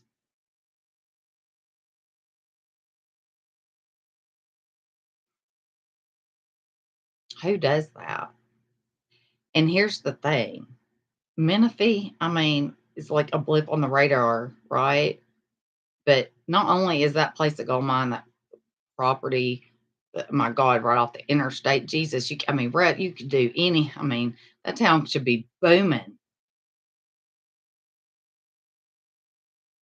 but it's also a gold mine and information that I've just shared tonight. Well, a gold mine for people who live the truth, and the men in suits who watch this channel are very important, and they know who to investigate and stuff. So I'd say this is a big win tonight for Menifee, and the mayor.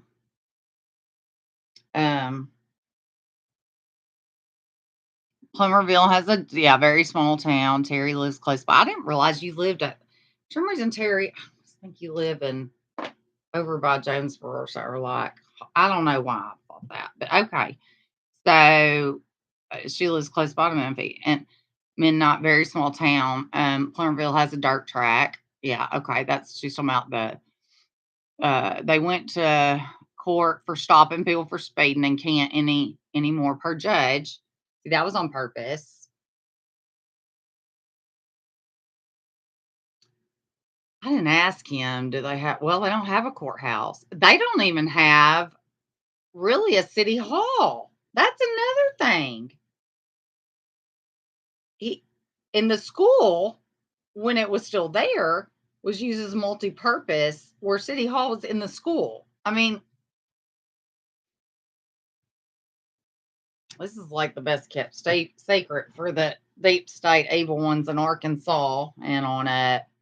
And it's just it's fixing to get blown. I'm gonna share this everywhere. Y'all need to share this everywhere. And this will also prompt a lot of messages to me with all kinds of stuff people will tell me. Menifee's on 64 from Conway. Yeah, Menifee, Plummerville, and Morrilton. Yes. I actually think Plummerville's a little west of Menifee. I mean, 5 minutes west. I could be wrong. No, I think it's Plummerville, Menifee. I mean, no. Yeah, it's Conway, Plummerville, Menifee, Morrilton, I think is what he said. But yeah. Please share this out. Midnight says, yes, please share this out. Y'all, please. And y'all hit that like button. It makes my videos get out in the algorithms to where, like, when people start whatever, like, my videos will pop up more. It gives this channel more exposure. Please hit the like button and please comment after this video is done in a minute. That'd be great. How many cars do they have, Terry? Well, they have a police chief who drives like a blacked out looking SUV. I remember him telling, I believe that's what he told me. Y'all heard him. If I'm wrong, I think that's what he said. Which, I mean, that's like a Fed car. He was the police chief with an AR-15, and he said, I looked through the records that he don't own an AR-15.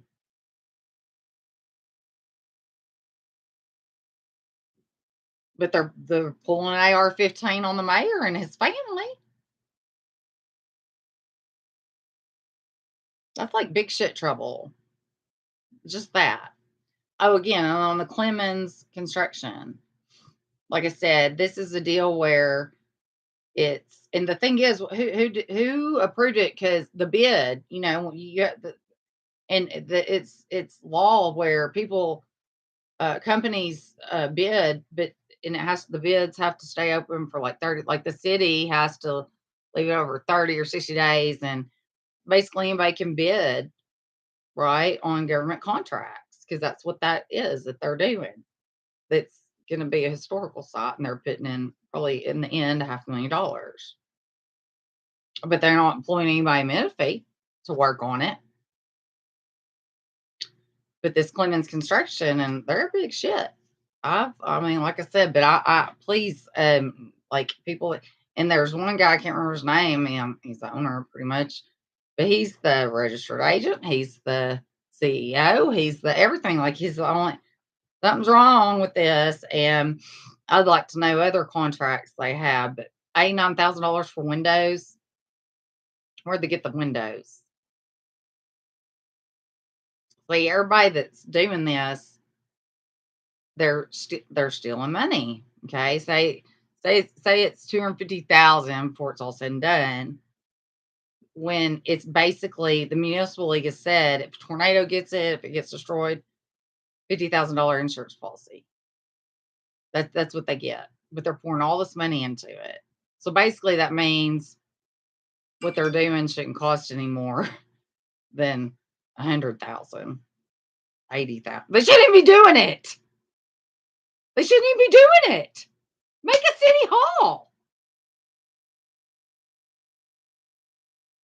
Oh yeah, and the officers, 8 officers. Yeah, I mean, I'm sure they have at least 4 cars. I mean, they probably have 4 on duty. Well, he said they don't even. He don't even. They don't have to do anything because there's no crime, and they can't get right speeding tickets no more. And they just clock in and go home and go to sleep or jack off. I don't know what the fuck they're doing. I know what they're not doing. This is not okay. Nothing about any of this is okay.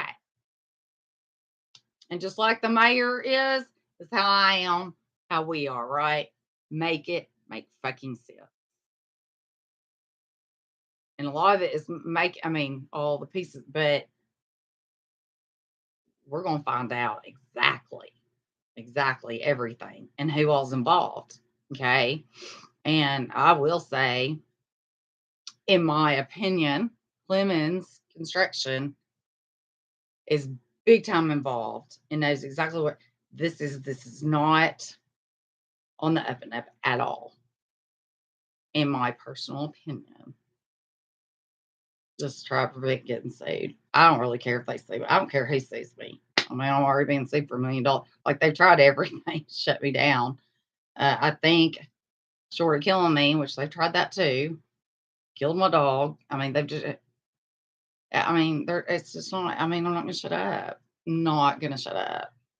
And I'm more passionate than ever. I actually want to do this again. I went for a time where I had to force myself. But I've never been in a better mental space, health-wise. Like, just, I got my head on straight again. And like I said, bulldozing through 2023. So far, it's been a great fucking year. This is like Christmas to me. I knew this guy by the time I talked to him. We were going to uncover something big. I just didn't know what, But and we're not even done talking. That was just 2 hours. We've got more conversations to be had, which I will record with his permission. I don't get permission from people that, well, you don't have to in Arkansas. It's one party state where one person has been recorded. But when it comes to if I'm dealing with somebody I don't trust or I think they're whatever, I'll record their asses. I used to not be like that, but I learned. Okay. Let's see. That's so sad. It is so sad. And the people there are just complacent. And they've been programmed to just like I think the 8, 9 police officers spend their time, for their 30 people of the population each saying, no, y'all, we don't want a store here. We don't want a gas station here. It'll bring crime. So that's what he was saying, that they're just like, no, we don't want. So they got the town totally like they're sheep, and they're just programmed to believe that. So they're not fighting anything, but this guy, the mayor, is, and he's incredible. But I'll find out how many cars they have, Terry. That's an interesting question. I wish I had asked him that. I can text him tomorrow and find out. Hey y'all. Hello, Pitt. Hey, Minot. He's a very smart man. He is. Pitt says, I know this voice. I think I just got online was sleeping. Sorry. Do you know the mayor? Pitt? Ain't that the damn truth? Can't unsee what it's saying. Yeah, that's what someone earlier can't unknow what I know. It's just like crime bill passed by Biden back then too. Yeah, he was in the Senate. Yeah, when the Clinton crime bill went through, and we talked about that earlier. For people that are just joining, definitely this is one for the books. This podcast you want to start from the beginning. Truth, exactly. Darren, what are you chatting about tonight? Oh Lord, Darren. I mean, I think that was a while back when you said that, but you'll have to go back and watch. Bozeman and Cotton, yeah, or Rhinos. Those are the senators. Bozeman's shit neck deep in Walmart and all that. He's from Northwest Arkansas. And Cotton, like I said, I'm not saying he's gay. I don't care. Gay people don't buy. I don't care about all that. I just love people for their heart or soul. If they're evil and they happen to be gay, well, I don't like them. I mean, it has nothing to do with them being gay. But I have heard from many people that Tom Cotton's gay. He's always been gay, and everybody from his town knows this. But they needed him to. The deep state needed him to, become senator and all that. He's in the military and stuff, and he was required to basically get married so that he could get elected. I don't know if anybody else has heard that. Who's on the recording? That would be Mayor Gary Green, former mayor. Let's see, Terry. I have a problem with immigration because of drug cartels controlling drugs, human trafficking. Yeah, that's the problem. And back when Trump was in office, and they made such a shit show over the cages. He's putting people in cages. He's separating children from women. No, those cages were built by Obama. Okay. And it was the Flores decision when Bill Clinton was president. Okay. Flores decision by the court, federal court, that said when you hold adults, the kids, you can hold the adults for, you have to hold the adults for like 30 days, but after like 10 days, you have to let the kids go. Now, look at that. This is when Clinton was president. What do you think that was for? So they could steal those kids and fucking traffic them. That's what that was for. Okay. And actually, there were cages back when Clinton was president. But the Flores decision, and this was Clinton's doing. It was a Clinton appointee, I believe, the judge that came down on this, said on purpose that you have to hold so basically it's forcing the kids to be, you have to let them go.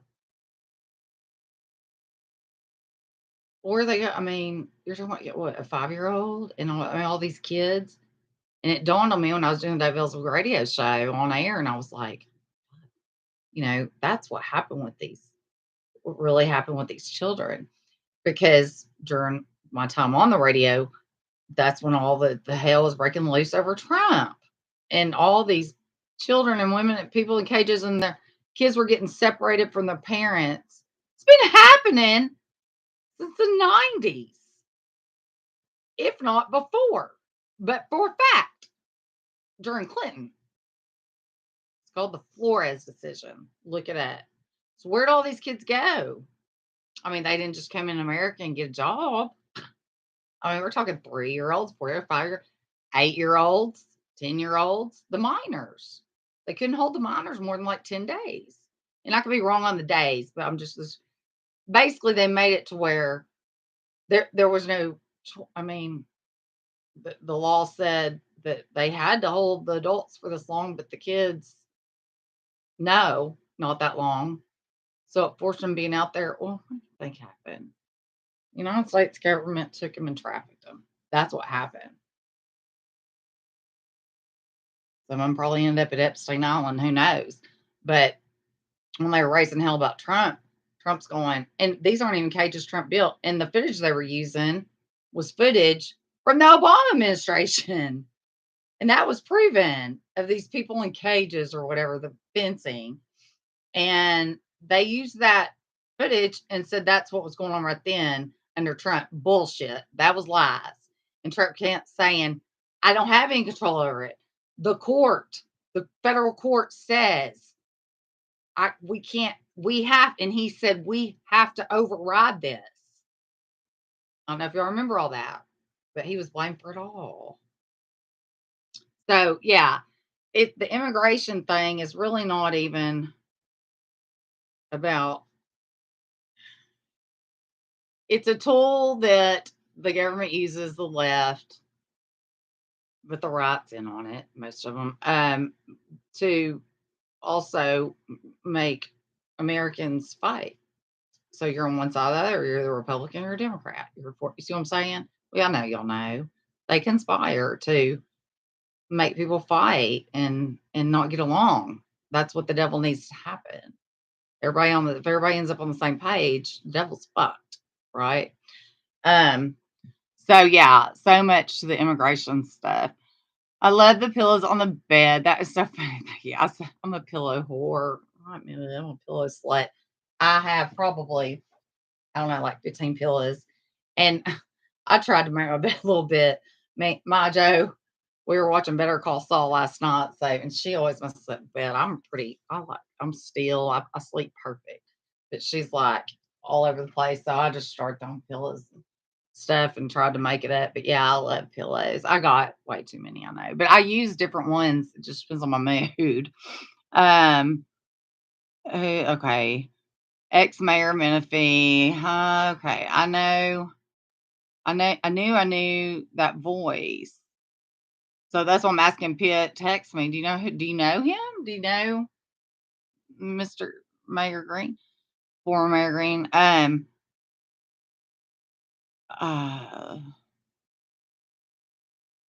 She looks for Ace that'll run now. Oh yeah. I was the first one on the planet to say he was gonna run on the Dave Ellsworth radio show. Dave looked at me so because he was like, he's already been a senator, he's already been, what else could he be? And I was like, president. He wants to run for president. That was in 2018.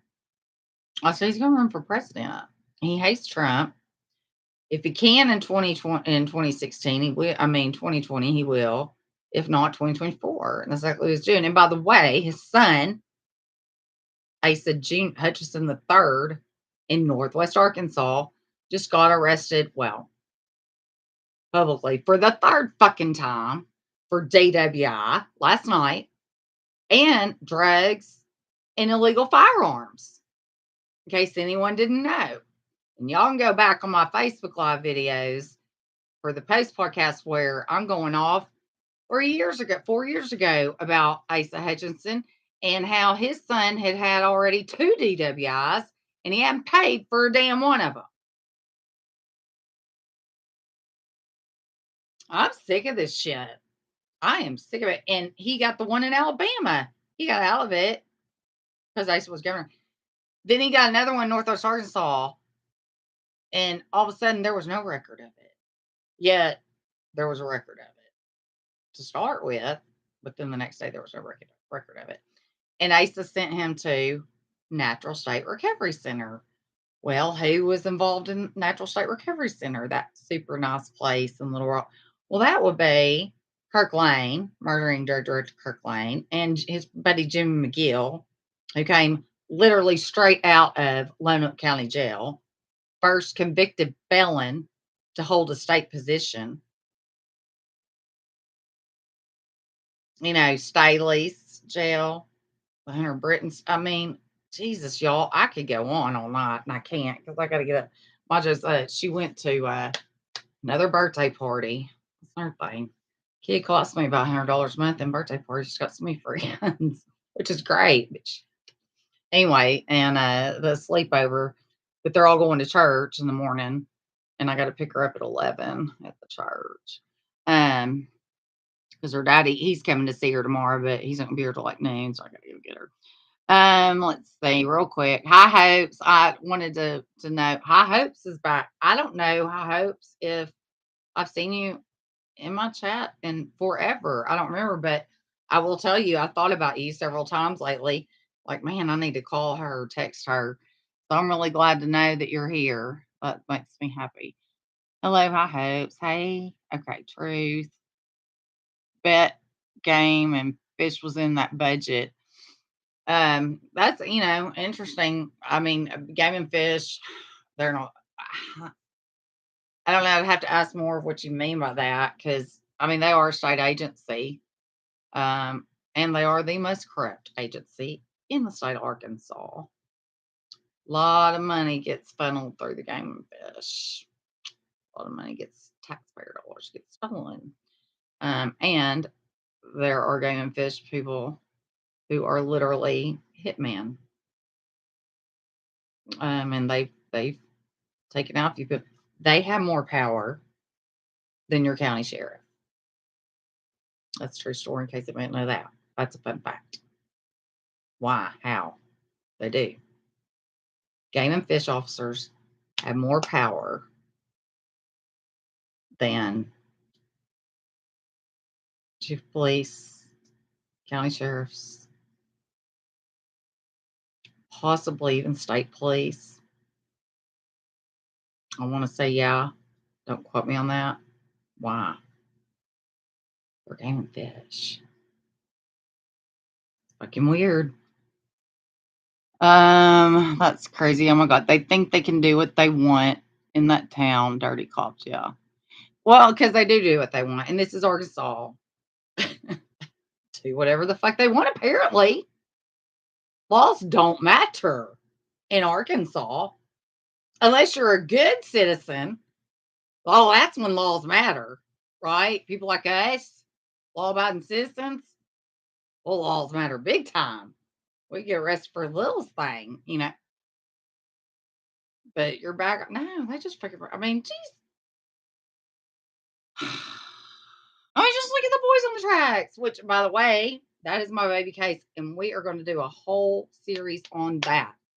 I got to get back to that case so that people can understand. Well, there's so much more on I know, but so everyone can understand from the bottom to the top how we got here.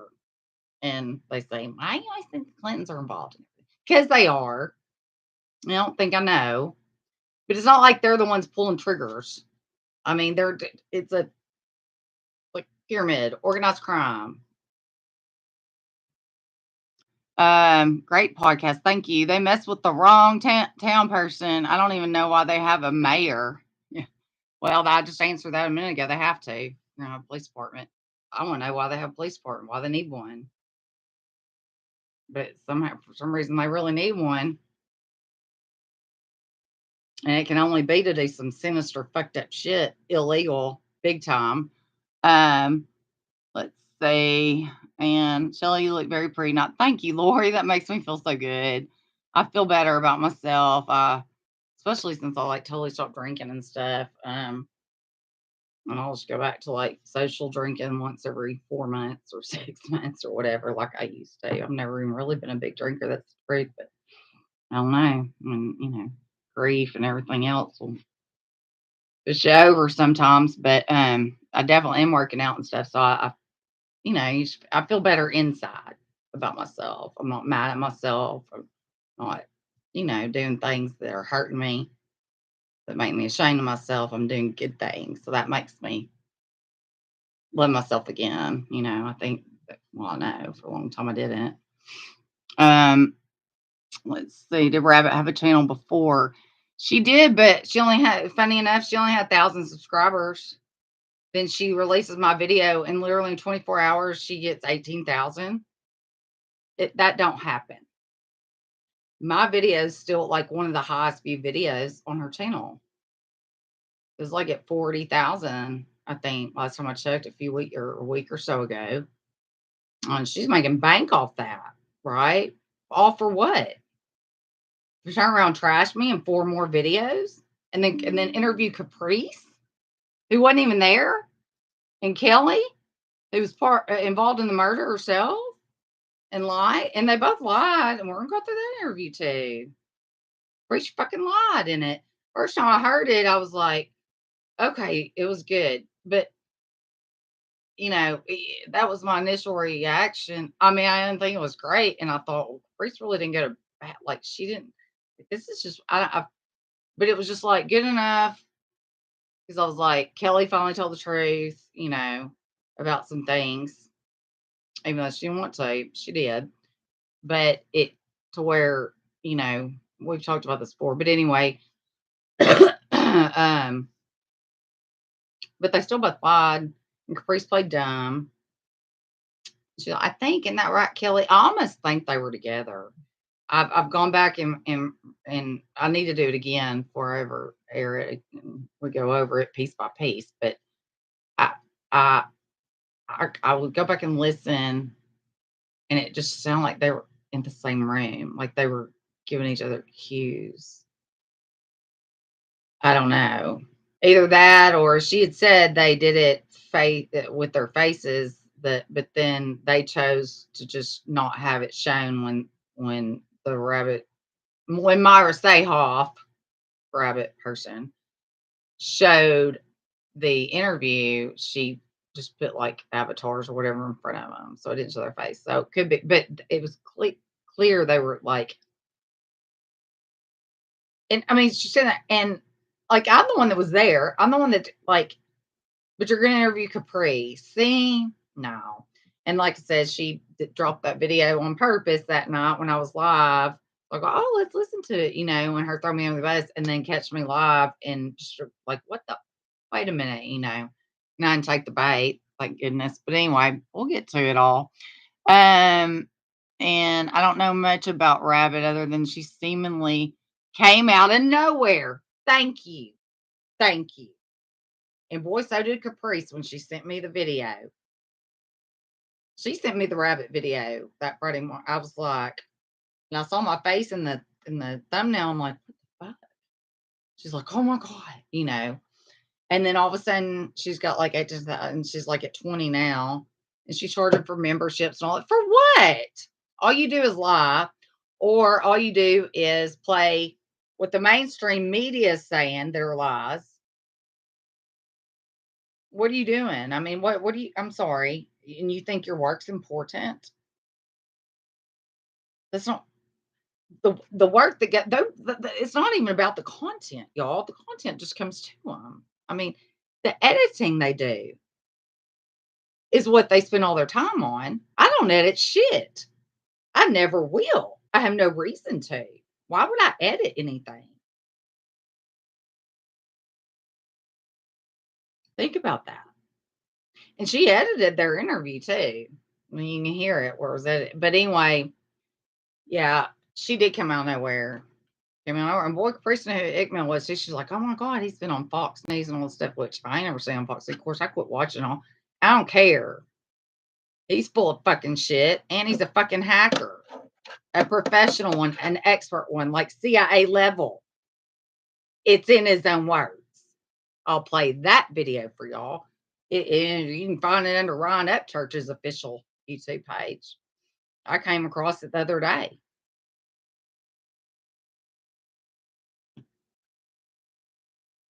And it's all surrounded with AWP. Well, remember when we were doing our AWP thing, me and Amy Jo, after he had aired that first one, and we were pretty, it wasn't even what, it was totally edited different than the one he edited and put up just a few weeks ago.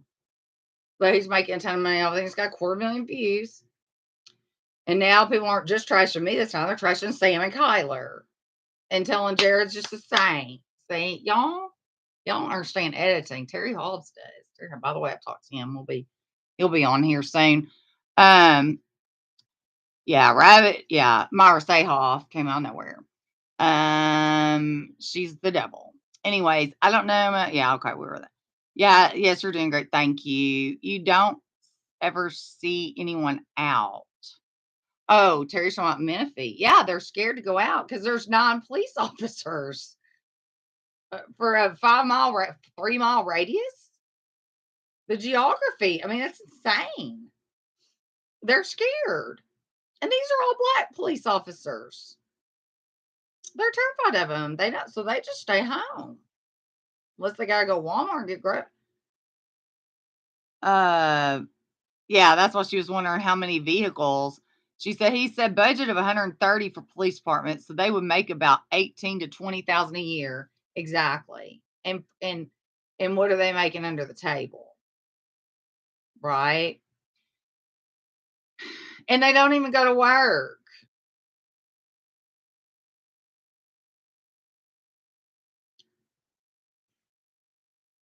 Y'all.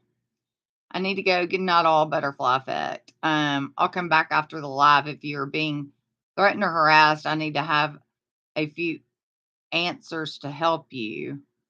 I was sent by one of your subs to look into Rabbit. All right, butterfly effect, just do me a favor, and if you're for real and on the up and up, and I hope you are, just text me 870-371-1625.